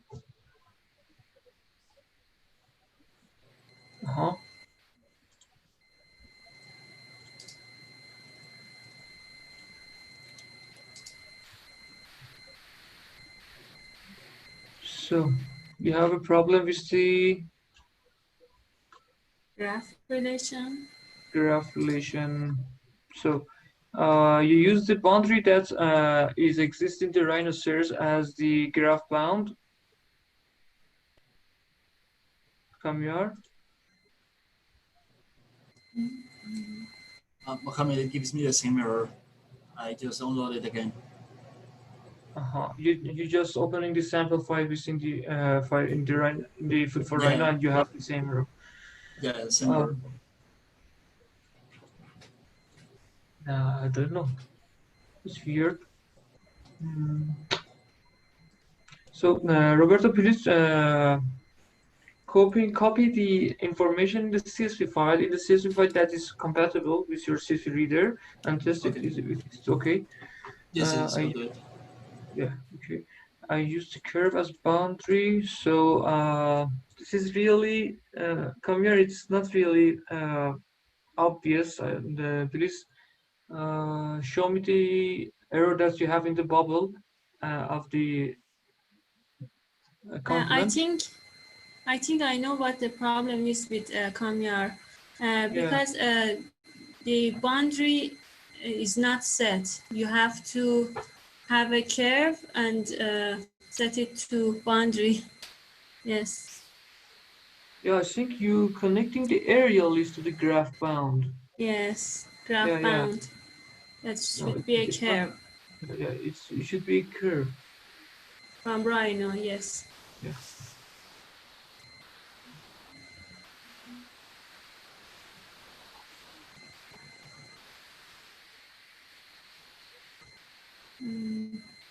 Is it okay now, Kamya? Mohammed, it's the same error. I saved it in my computer. I made a new CSV file, and it's the same error. Maybe it will be the formatting of the text that is written in there.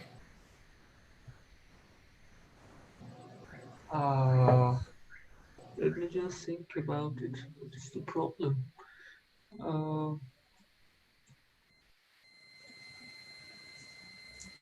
Before you're thinking, come here, we mean the first component, which is a graph maker. It asks you to set a graph boundary, and you have just set the area list and connected that to the boundary input.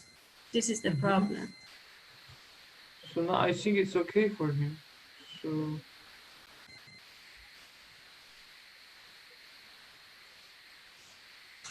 it's not red, but it's not look what. I got it. Okay. I think his problem is solved. Yes. Okay. So now let's just okay. Let's just back into the Roberto's problem.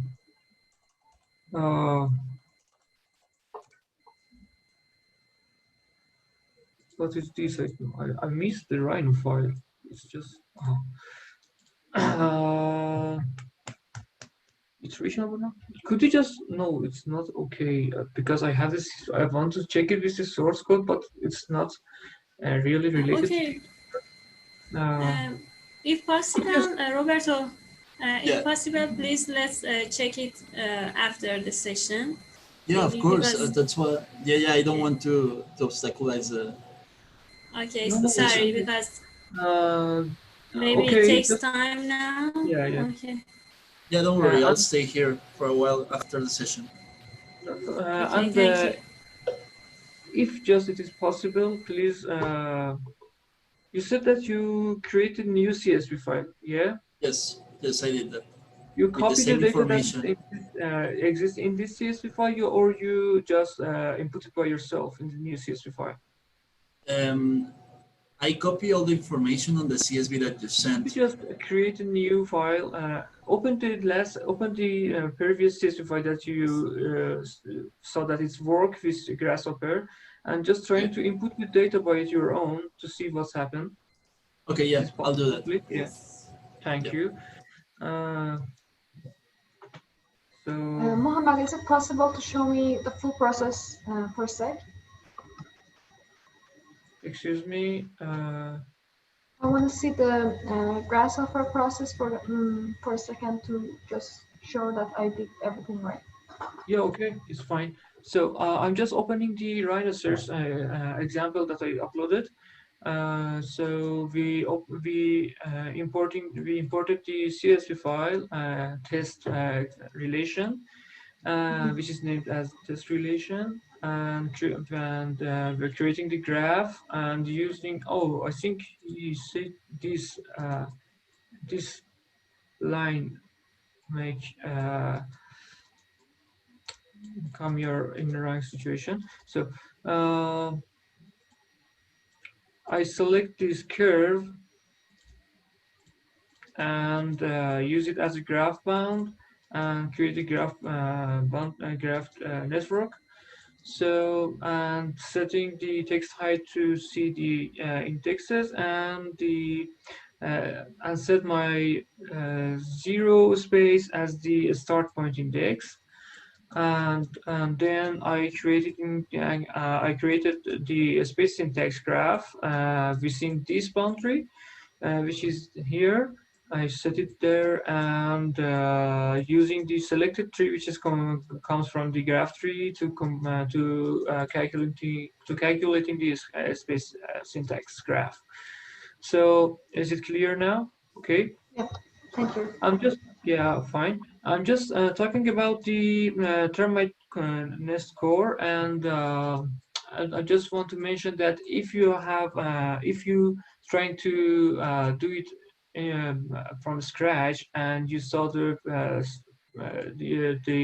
message that said you need to import the nest core, being familiar with that, because in the first use of the Termite-Nest, when the machines start up, it asks you to loading the nest core to upload the files for itself. So, and I will talk about the autonomous and reset in next steps. So, so we are going to continue our work. I used topology I use the topology for the spatial graph, the target, and I'm choosing this. We have two separate files here. You can see two different boundaries, and we are going to talk about what's the purpose of these two boundaries here. Consider this geometry as a line. No, do not consider these lines. Consider it's not really here, just this and this. In the first example, which we are going to working on, we consider it as a boundary that we are trying to generating a plan inside it, with the purpose of having the good looking for some specific spaces to this seaside, for example, which is here located in the corner of the site. This is just a basic example of how can we use the generation process in the Termite-Nest, and how can Termite-Nest aid us to locating spaces in different shapes, based on the same topology, and generating different alternatives for us. So the target goal that we use for the genetic algorithm in this process or this example may not be 100% accurately true.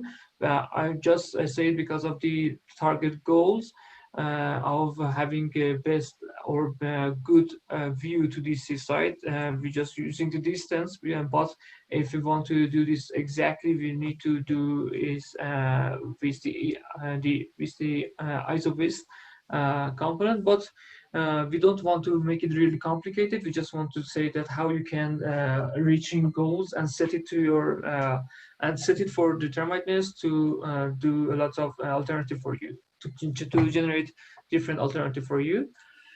So I'll use this boundary as the shape that I want to start generating plan inside it, and I connect it to the spatial graph. A reset button, excuse me, here, and the start point and end point. So in this example, I don't going to I'm not going to getting the point from the rhinoceros directly and connected them to the spatial graph. I want to generate or I want to evaluate it from the geometry that I assigned as the shape or boundary. Roberto said me, if I send me a file, I'm having the same problem. To type all information from scratch and sending the image, but the worry is okay, Roberto, we will talk about it after the time. So okay, I just want to say that uh, if you remember, I'm talking about the external parameters that can affect the internal parameters in the generation process, and we subdivided them into different phases and say that the spatial graph is the component that aids us to combining these two parameters together, and how we can interacting these parameters is the key that is the things that we as an architect need to control it. So uh, in this project, I want to Excuse me. yeah. Can I add something before you start the code? Yeah, Um, okay. I just want to mention that until this step, we learned to um, generate a plan with specific rules and to have control points. We had the ability to move the control points and generate different spatial graphs, and also the bubble diagram and the plan that is generated out of this process. But this is not all we can have with Termite-Nest. We have the ability to do other generations using this plugin, and by combining it with genetic algorithm and optimizations and evolutionary design. Now what Mohammed is going to explain is that we want to add new points, the control points from Grasshopper, and make it optimized with our design goals. As you remember, we had a flowchart in the start phases, and we spoke about what users can have interaction with our machine and our generated plan. We can set the rules more than just the design requirements, that was the spaces, their interrelations, connectivity pattern, their adjacency, and something like this. But further than this, we can set some goals. For example, we can set how this plan is generated because of a nearby environment that we want to have a view to those places, or maybe we want to set our plan so that we have enough lighting. And so this can be some kind of design goals that we can define for our project, and we can find them using Termite-Nest and combining it to a genetic algorithm. So I just wanted to mention why we are going to explain this project now, and Mohammed will continue with more details of how we can do it. Okay, thank you. Yeah, Kamyor said outstanding. Thank you, Fresher. Thank you, Kamyor. I will continue. So uh, as Fresh said, we want to show you how the environmental effect can be combined within the generation process. So in the first example, uh, I want to show you how the entry point, the access point, and the view, for example, from some specific spaces to the nearby environment can affect it. So I'm just going to show you how I select them and how I control them. So at the start point, I listing the department names to find the index of the desired spaces I want to selected them, from my list.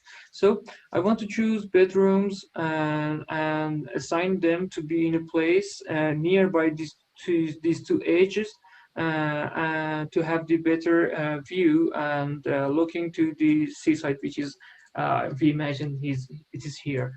So I understanding I can understand the index variables here. The bedrooms indexes are 3, 4, and I'm going to choose the bedroom 3 balcony and these two bedrooms. So I separating them by using 3, 3, 4, and the balcony of bedroom 3 is the index 11. So I do this to it. I made it prepare. Okay. So this is my spaces indexes I want to control. The other things which is really important is the entry of the space. So this is the boundary region. So I'm going to show you how we can generating the entry inside it. I'm going to using the evaluation point.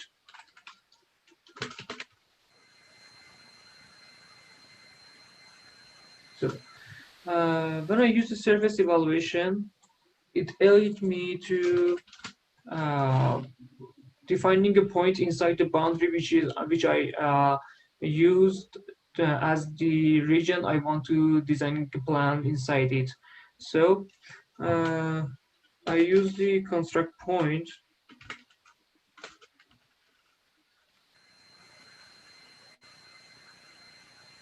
here. So are you? I don't know if you are familiar with the reparameterize and the evaluating process. I'm just briefly showing, talking and explaining it how it works. So the domain of the boundary is not in the intervals 0 to 1. It has a domain here. You can see the properties of the shape it that is here, and you can see the domain of these polyline here. So it's really hard for us to understand the domain of this region to defining the specific points inside it. So we use the reparameterizing and normalize it between the 0 to 1. So we use two number slider which represents our x and y direction. So I can now controlling the point inside this boundary. So it could be my entry point. It could be anywhere inside this. You remember that I said to don't having anything work with this line. I want to check if the access point was just being acceptable from the upper street, or it could be anywhere inside the boundary. In this example, I'm just going to show that example that the entry point could be anywhere inside the boundary, because the boundary is much more bigger than the size of this building that I want to generate. So it just could be assumed as a site of my work, and my final building could be occupied this part of this site, for example. So this is also reachable if I do this. So we can see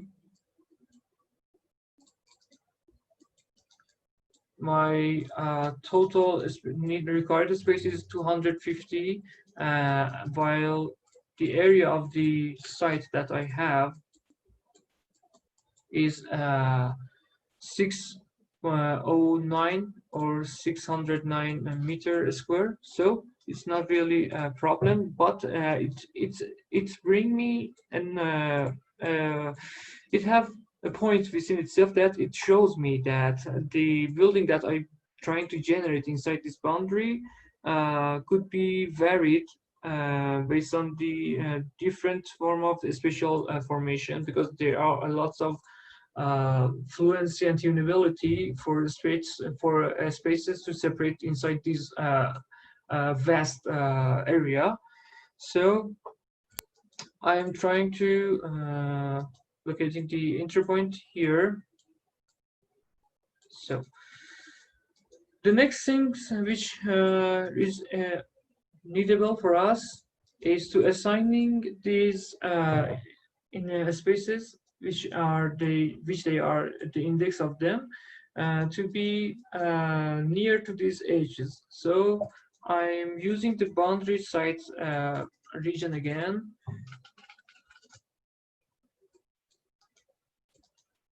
So I'm trying to choosing the two edges which are our desire to setting some spaces near by them. So we have 4 edges of the boundary. So, and I selecting 2 of them, which are, now you can see this one and that one. So, and then I'm going to generating 3 different points along this curve, which act as an anchor or a controller that control these 3 spaces to having them align themselves. So I join them to make a whole one curve with these 2 separate lines. Okay, and evaluating the point, evaluating 3 points on it, evaluating curve.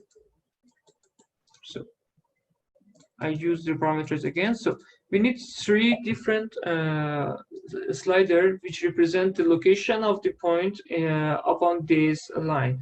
So we use X and Y for the evaluating inside the boundary, because we have a 2D domain, but here we have a one curve which is 1D domain, which contain 1D domain. So we use 3 separate number slider that represent the location of the point upon this curve. So and also remember this, I use the 3 decimal decimal 3, and it's and as it's being smaller and bigger, it changed the solution space and the complexity of the problem solving, because the genetic algorithm trying to stepping this the number slider and generating the population from this. So as I'm make it smaller or bigger, it can affect the solution space and the population generation for genetic algorithm. So I'm copy of it. I'm going to make a copy of it and name them as PT1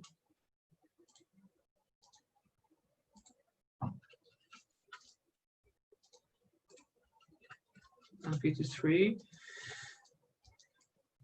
So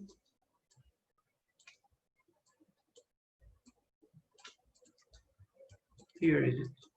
Here is it is. So I assigning this point, and so we have 4 points, and we have 4 controller. So we can control it, control the spaces with these points and these parameters. And you can see I'm going to use two of these points. What's this now?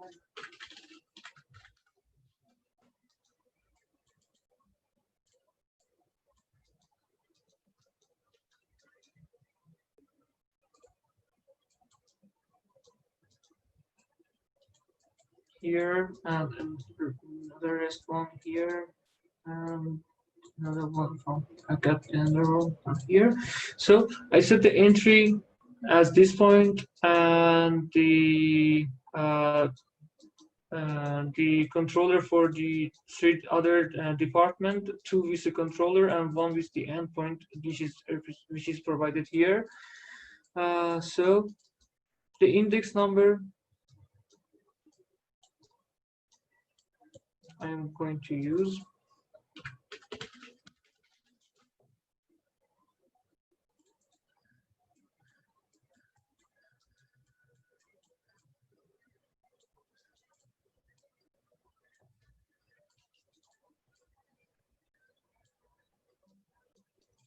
and 0 for the main entrance.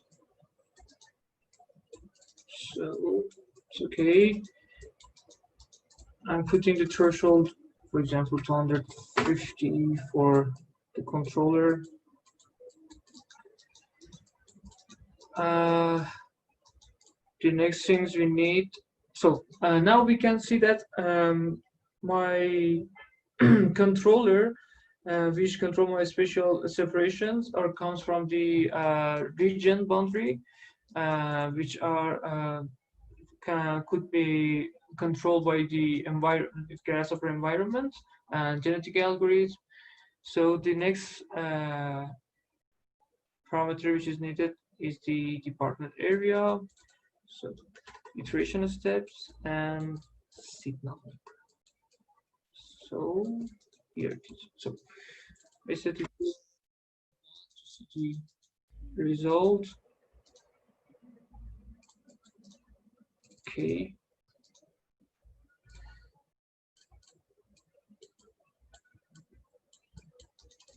Just circling this. This is my entry. And as I change, it will change my graph. And also they are changing the separation of the spaces within the boundary. You can see they are tunable enough to change the graph separation. And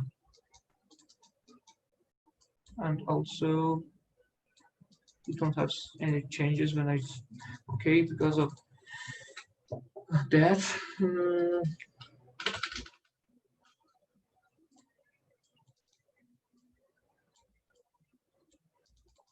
Okay, nice, okay. So,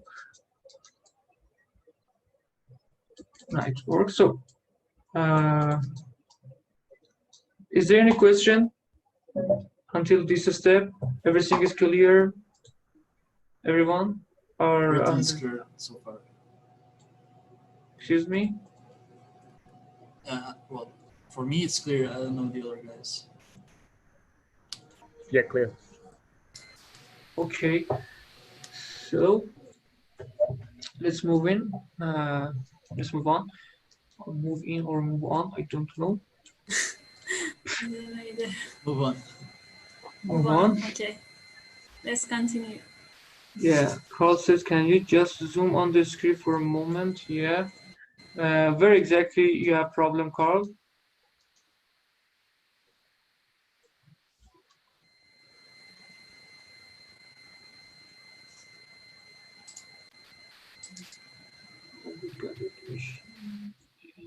What is the end point?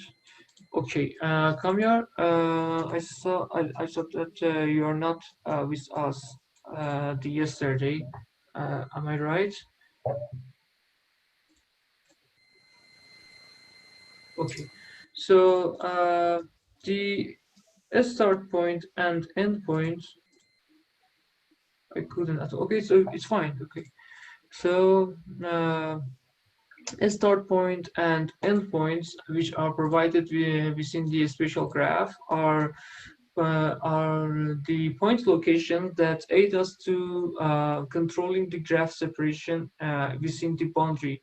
So I'm just need to say it briefly again that the graph, if when we are trying to generating the space automatically within the Termite-Nest, it use the relation hierarchies that come from the space syntax, and then it try to locate them inside the boundary which you desire to draw your plan within it, and it does it with by combinational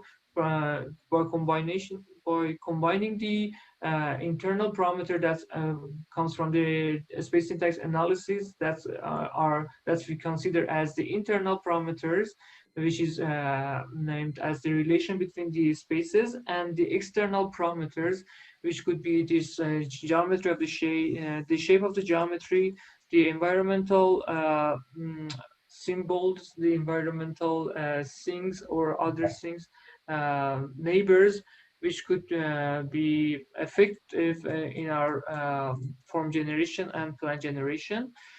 And Termite-Nest use a start and end point as the guide, as a guide point to aid the designer to set the external parameter effect into the special separation, a special configuration. So it could be any spaces. For example, in the sample file we worked before this project, I show you that I didn't use the main entrance as a starting point, and it was okay because it's just a name.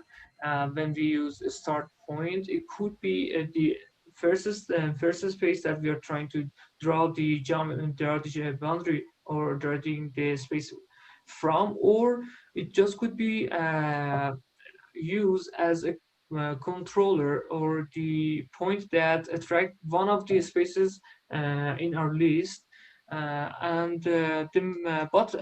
why we separate them from the controller point and the spatial graph is that within this spatial graph we define the attraction of the start point and end point and the anchor that you provided uh, uh, automatically from this visual graph, and it's calculate from the number of the spaces and the size of the area that you are imported in.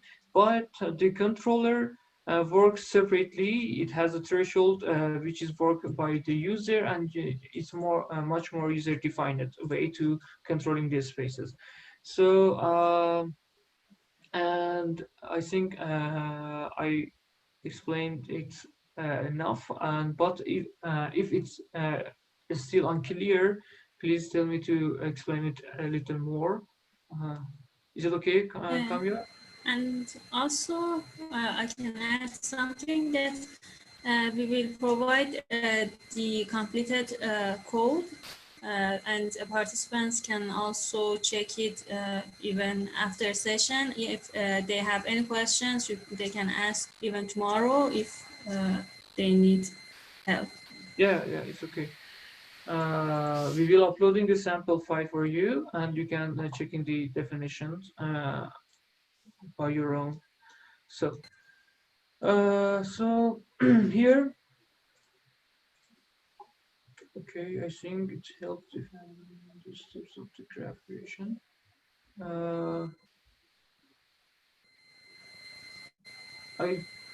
I didn't understand your mean well.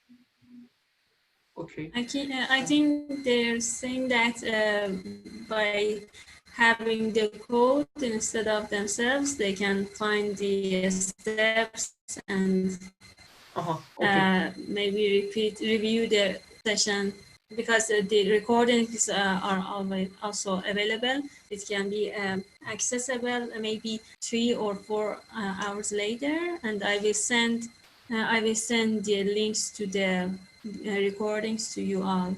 So don't worry. Yeah. Fine. So let's move on. So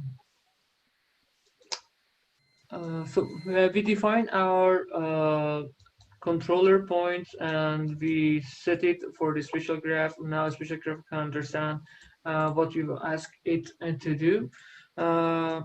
So in the next step,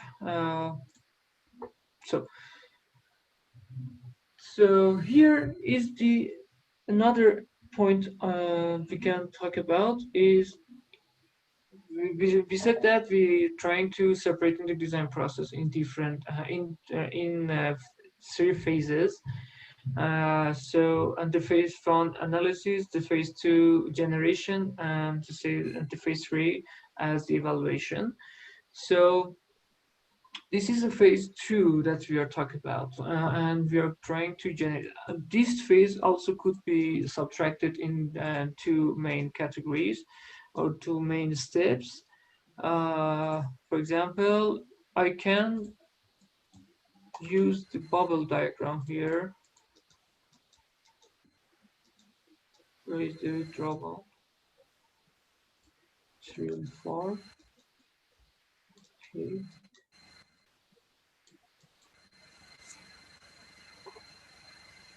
It's gone away again. So we use the points and the area list and the bias.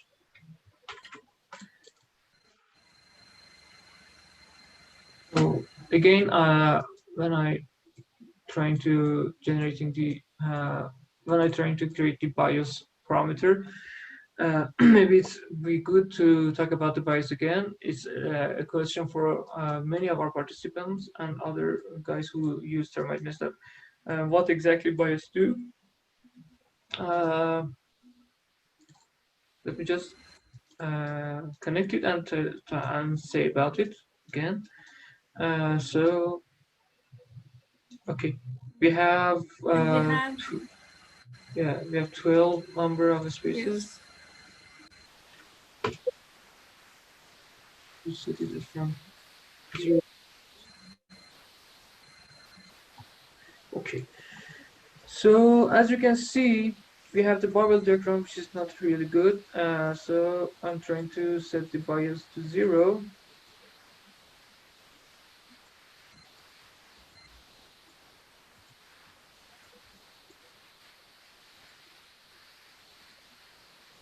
Okay, so now,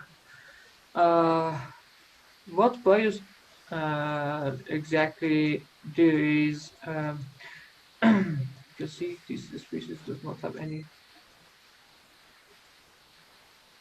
Okay, so this is exactly why we use bias sometimes. When we use a spatial graph, it's trying to packing the. This is my entry point. This is not the bubble. Not confused with it. This is the entry point. Okay. Let me just save it.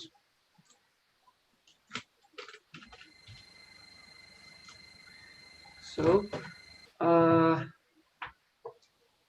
what was I said?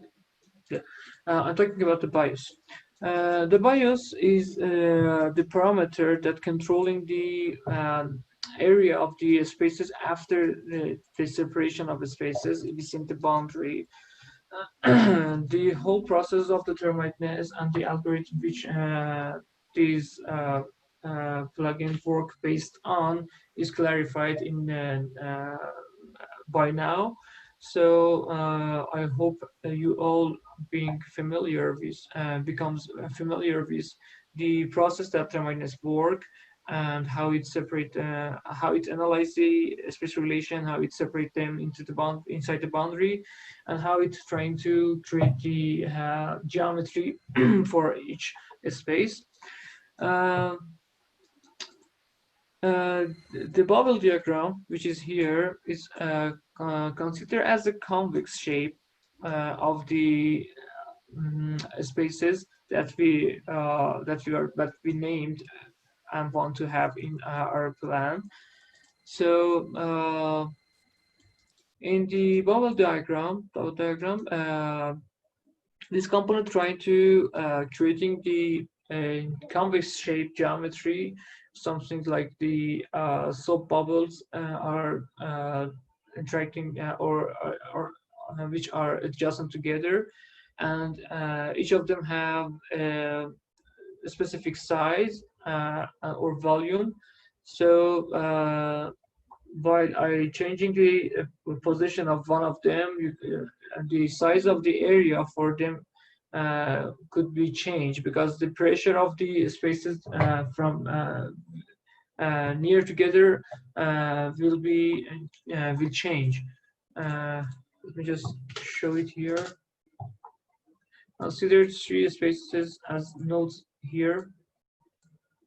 So they have been separated by the algorithm of packing in Termite-Nest a special graph. So and it has a boundary around itself in this size. This one have an area in this, for example, and this one in this size. Yeah. What does the control point means? Okay, we talk about control point. Thank you, Freshte. Okay, so as you can see, if the generation, so the spatial graph will separate spaces from the relation that it gets from the area size to separate it within the boundary. But we have controller, we have 4 controller that forcing the separation to locating in different way, so it may affect the location of the spaces. So and this effect of the location may cause the inaccuracy in the size of the bubbles. So the BIOS comes in to aid us to fill the gaps that provided from these inaccuracy that provide within the control, the location controlling. So I think I described bubble diagram BIOS in 4 or 5 different ways, and I think it becomes clear for you guys by now. So now we are trying to generating the shapes after this bubble diagram. So before that, we can optimizing the graph before coming to the next step and generating the form, which is the evaluating phase. Because I'm trying to show you how we can try to generate it. So we have the points which represent our spaces after separation here. So I'm trying to creating a list from them and separate them from the others. The index of them is here, so I separate them. Okay, these locations, as you can see, and I want to calculate the distance. Oh no, we didn't really need to do this. We can use the curve closest point. So it will do this automatically for us. So as said, the site I prefer to put in my bedrooms nearby is this curve, which is represented by this curve here. So I use excuse me, use this curve and the output of the special graph points to calculating the distance of their spaces to the site, and trying to minimizing the distance with the Galapagos genetic algorithm.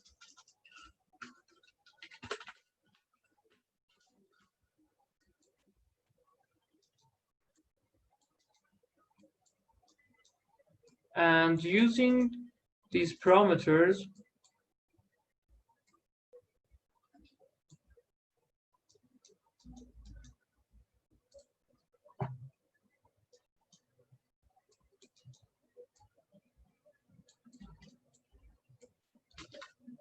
as genomes that can aid us. So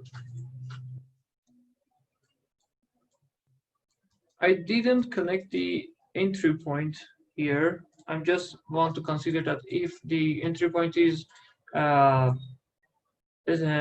here statically, so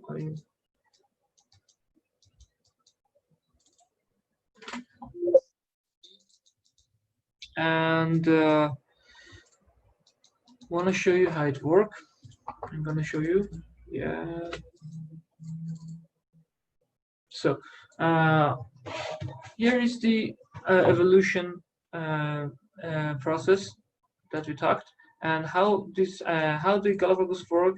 I don't know you are familiar with the Galapagos and the genetic algorithm by the time. Are you guys familiar with the genetic optimization? So everyone are okay with the genetic algorithm? Well, yeah, I know how to use it. Okay. Okay, in the evolutionary process, I'm just talk about it so briefly because it's not a topic of our workshop. I'm just trying to use it. So as we all know, what the genetic algorithm trying to do is to minimizing or maximizing the goal that we are reaching. And in this case, we are trying to minimizing the distance of these spaces to the nearby sites. So to have very fast answers or output, I'm trying to use the minimum initial boost and population size. So I've used to do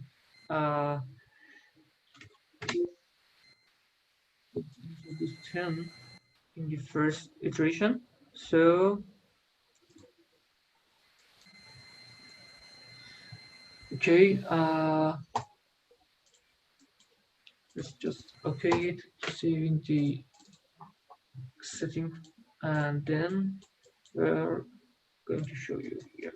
Let me just disable it for this moment and see the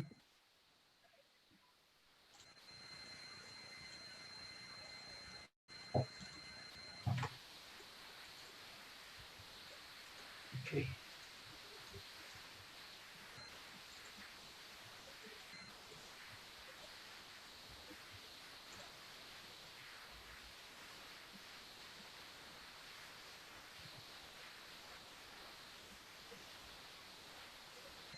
So as I run this algorithm, so you can see that it tries to generate the spatial graph to connecting the desired space in the minimum it's the minimum distance from the site that we try to put the our spaces is nearby it.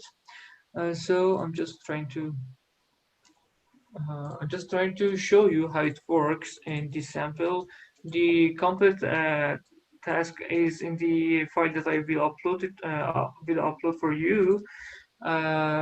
So you can see that it tries to put the bedrooms in the nearby of the edge, and so then we can continue our work trying to generating the final geometry shape based on the graph that is provided for us,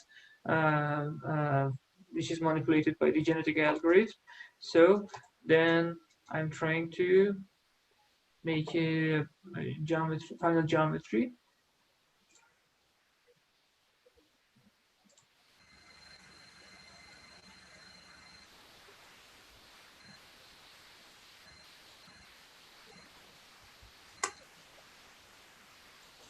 Okay.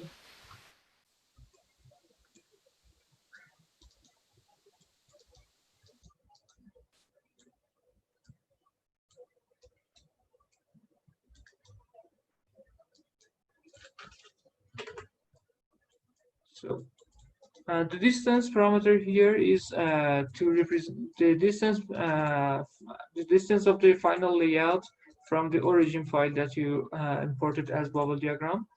The threshold is a very important things here. It's also aid you to generate different shapes and aid you to packing the cells that you or spaces areas you generate. So it's some kind of the axis size that the layout component trying to separate spaces based on the size you provided. Here I set it to 2, so the algorithm trying to separate the spaces 2 meter by the distance of 2 meters. So and it tries to generating the geometry based on the module 2 meter size of the voxels, which consists its parts. So department names.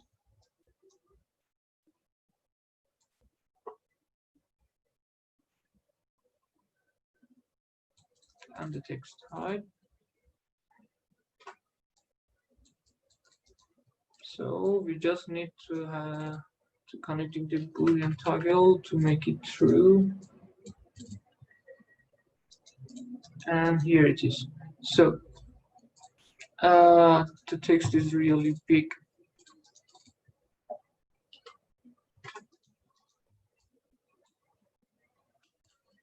Okay.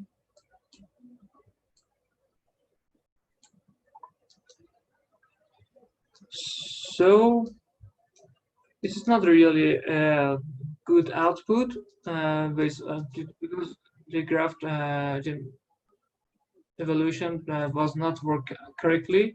So, but in the example file I will upload for you, you can see that it's work it works good, and it separates the bedrooms and these rows and generating the plan, which is really nice based on the inputted parameters.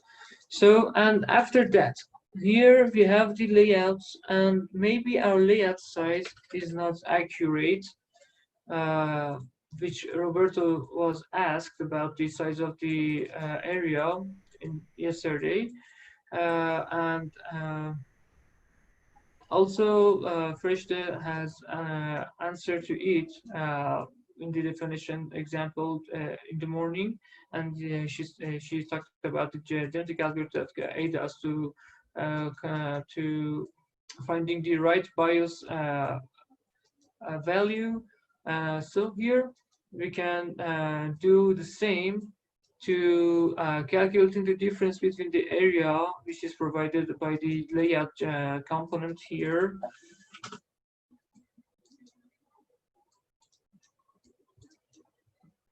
And the accurate area size, which is provided by us in the entry level, and try to minimize it.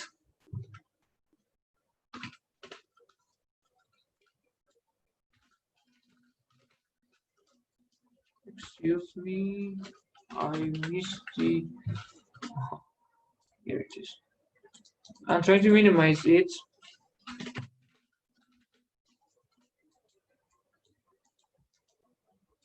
With the bias setting.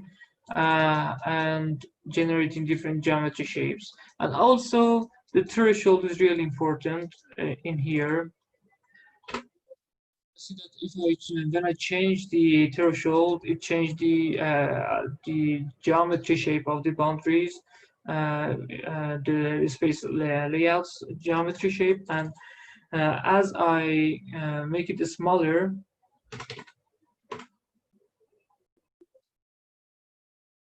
you can see the deformation of the shape of the shapes are becomes much more because the threshold becomes more, and it's made it much more tunable for a layout to generate the size of the boundaries. So this is the simple sample of how you can use the genetic and evolutionary process within the Termite-Nest in two different phases, and how can it generate different models for you, so you can record the graphs, compare them by, for example, you can setting the other goals for graph, recording the generated graphs, and then trying to change, or you can, for example, comparing the final geometry shape based on this same graphs, and compare the and to understanding the effect of the space separation between the bios that can aid you to the geometry shape within the boundary. So that's it. I think I explained the process completely. And if there is any question, please ask. And again, I can mention that as we told that design process is a step by step. It's now clear in here. We use a genetic algorithm in two phases, and after generating a process, it's evaluated in 2 times, different stages, and this is how Termite-Nest can help in plant generation. Okay. So, any idea about the process or question?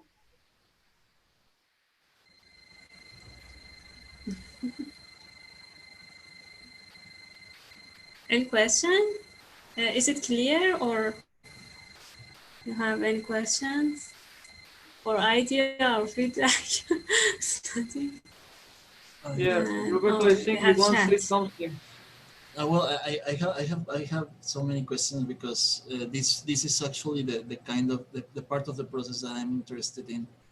I wanted to see what was the possibilities of the optimization with generative components like Galapagos or Octopus. For example, it could be very interesting to see this working with multi-objective optimizers. Yeah. As for example, Octopus, because you can actually maybe work with many with many conditions and many fitness scorings. But the thing that I would expect to wait from you when you make the actualizations of this software is to see how can I control the proportions of the spaces, make some thresholds and some manipulations of the proportions on each side of of each space, because Yeah. I think that there is going to be some very powerful potential on the use of this software. Yeah. So yeah, that's I have more. It's more like I have right now too many ideas that I have to explore with this with the software as it is. But I'm very expectant to see where you take this in the future. Yeah. Actually, this is the first version and the beta version of Termite-Nest. It has lots of progression that's waiting for you and I to test them in the future. So we will add the pattern recognition for it, and which aid you to controlling the control points, and also much more user-friendly way to interact with the point separation. Yeah. Yeah, the first thing that we just produces the controller. There are much more fascinating tools like this controller are on way to represent themselves in the next version of the Termite-Nest. I think it can work properly by the time, but it also needs some development, and we have a lot of plan because we use this process in our professional work in our company. So, and we are trying to some kind of publishing it ingrediently as a Termite-Nest and to be available for other users. So this is I really appreciate your suggestion, and it's okay. No, not at all. Actually, I am the one that I have to be thankful with you because you're sharing all of this powerful tool. I know that you're going to develop this very far and very much in the future. So, Thank you. for example, me, I'm actually trying to achieve something like this for my thesis project, but I'm using Kangaroo, and I'm using the syntactic plugin. I don't know if you're familiar with it. So actually, what I found very interesting from your plugin is the floor plan generator.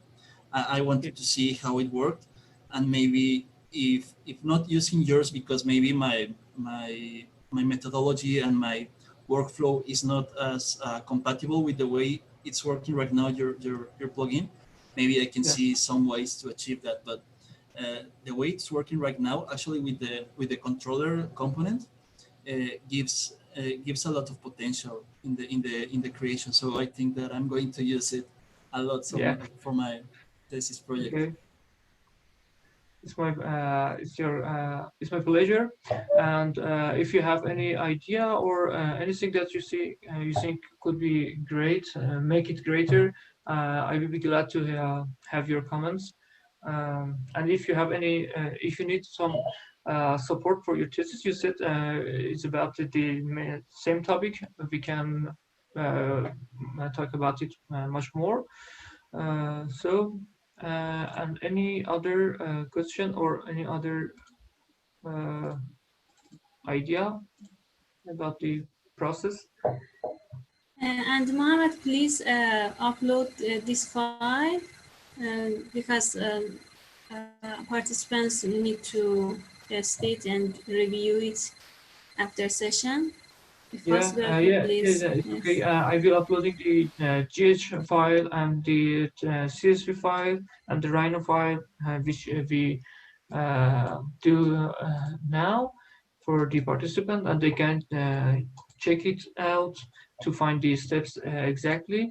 And also we want you to trying to set some goals for yourself and trying to translate them in a way that we do for you in this example, and trying to use the evolutionary process within the Termite-Nest, and provide your sample files for tomorrow, and I would like to see what you can do with Termite-Nest, and from the tutorials that we gave you by now, you have you already know how this plugin work, how the what is the power of these different components, and how can you use them.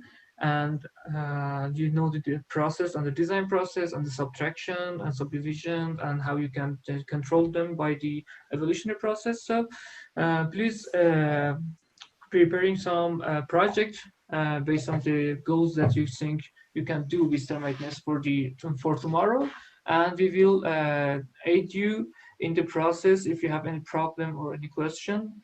And tomorrow we will talk about your project, and also if you have any question about this sample file that we worked today. Yes. Yes, it would be great if you think about your projects, your design goals that you want to set for your optimization process, and we will. You can start the first steps maybe today, and tomorrow we will continue together. If you have any questions in the process, we will check it with together. But please have design goals specific for your own project, and we can do it tomorrow and complete it at the end of the tomorrow session, so that you have completed the assignments. Okay, thank you all. And if you have any questions, ask, or if not, we can maybe finish the session. Yes? Great. Okay, thank you all, guys. Do you want me to stay to check the error, or do you want to Yeah, see Please say to see how this CSV file not work. Okay, don't worry. I'm still here. Yeah. Okay. And Mohammed, okay, Sorry, go no, on. go ahead. Okay. I just wanted to ask Mohammed to upload the file, if you can do it now, or we will send them. Let me just upload it before anyone leave the area. Yes, because Zoom is so that if you go out, the files will be gone. So Everybody, if you save it do right not now. leave the Yes. Zoom area. Please stick to your seat.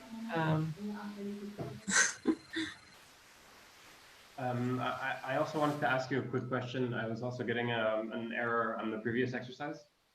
I don't know if you have 5 minutes just to look at it. Yeah, your error is exactly in which part, Patrick? It's when I wanted to add the toilet and the staircase within the main entrance space. Excuse me, where? So it's I rearranged, I reproduced all of the floor plan except for the toilets and the staircase within the main entrance.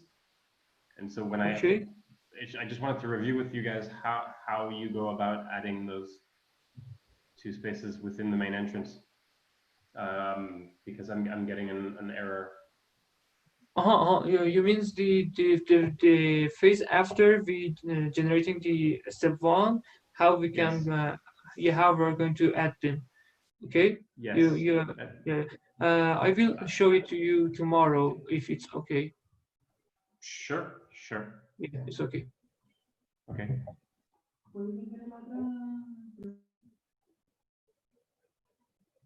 So everyone have the example files. I uploaded here. Yeah. So, yes, it's uploaded, and please everyone download this assignment day 02. Yeah, got it. Okay.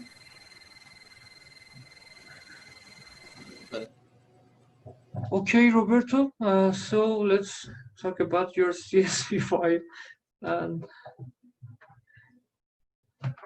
so, Do you want me to give you access to my computer?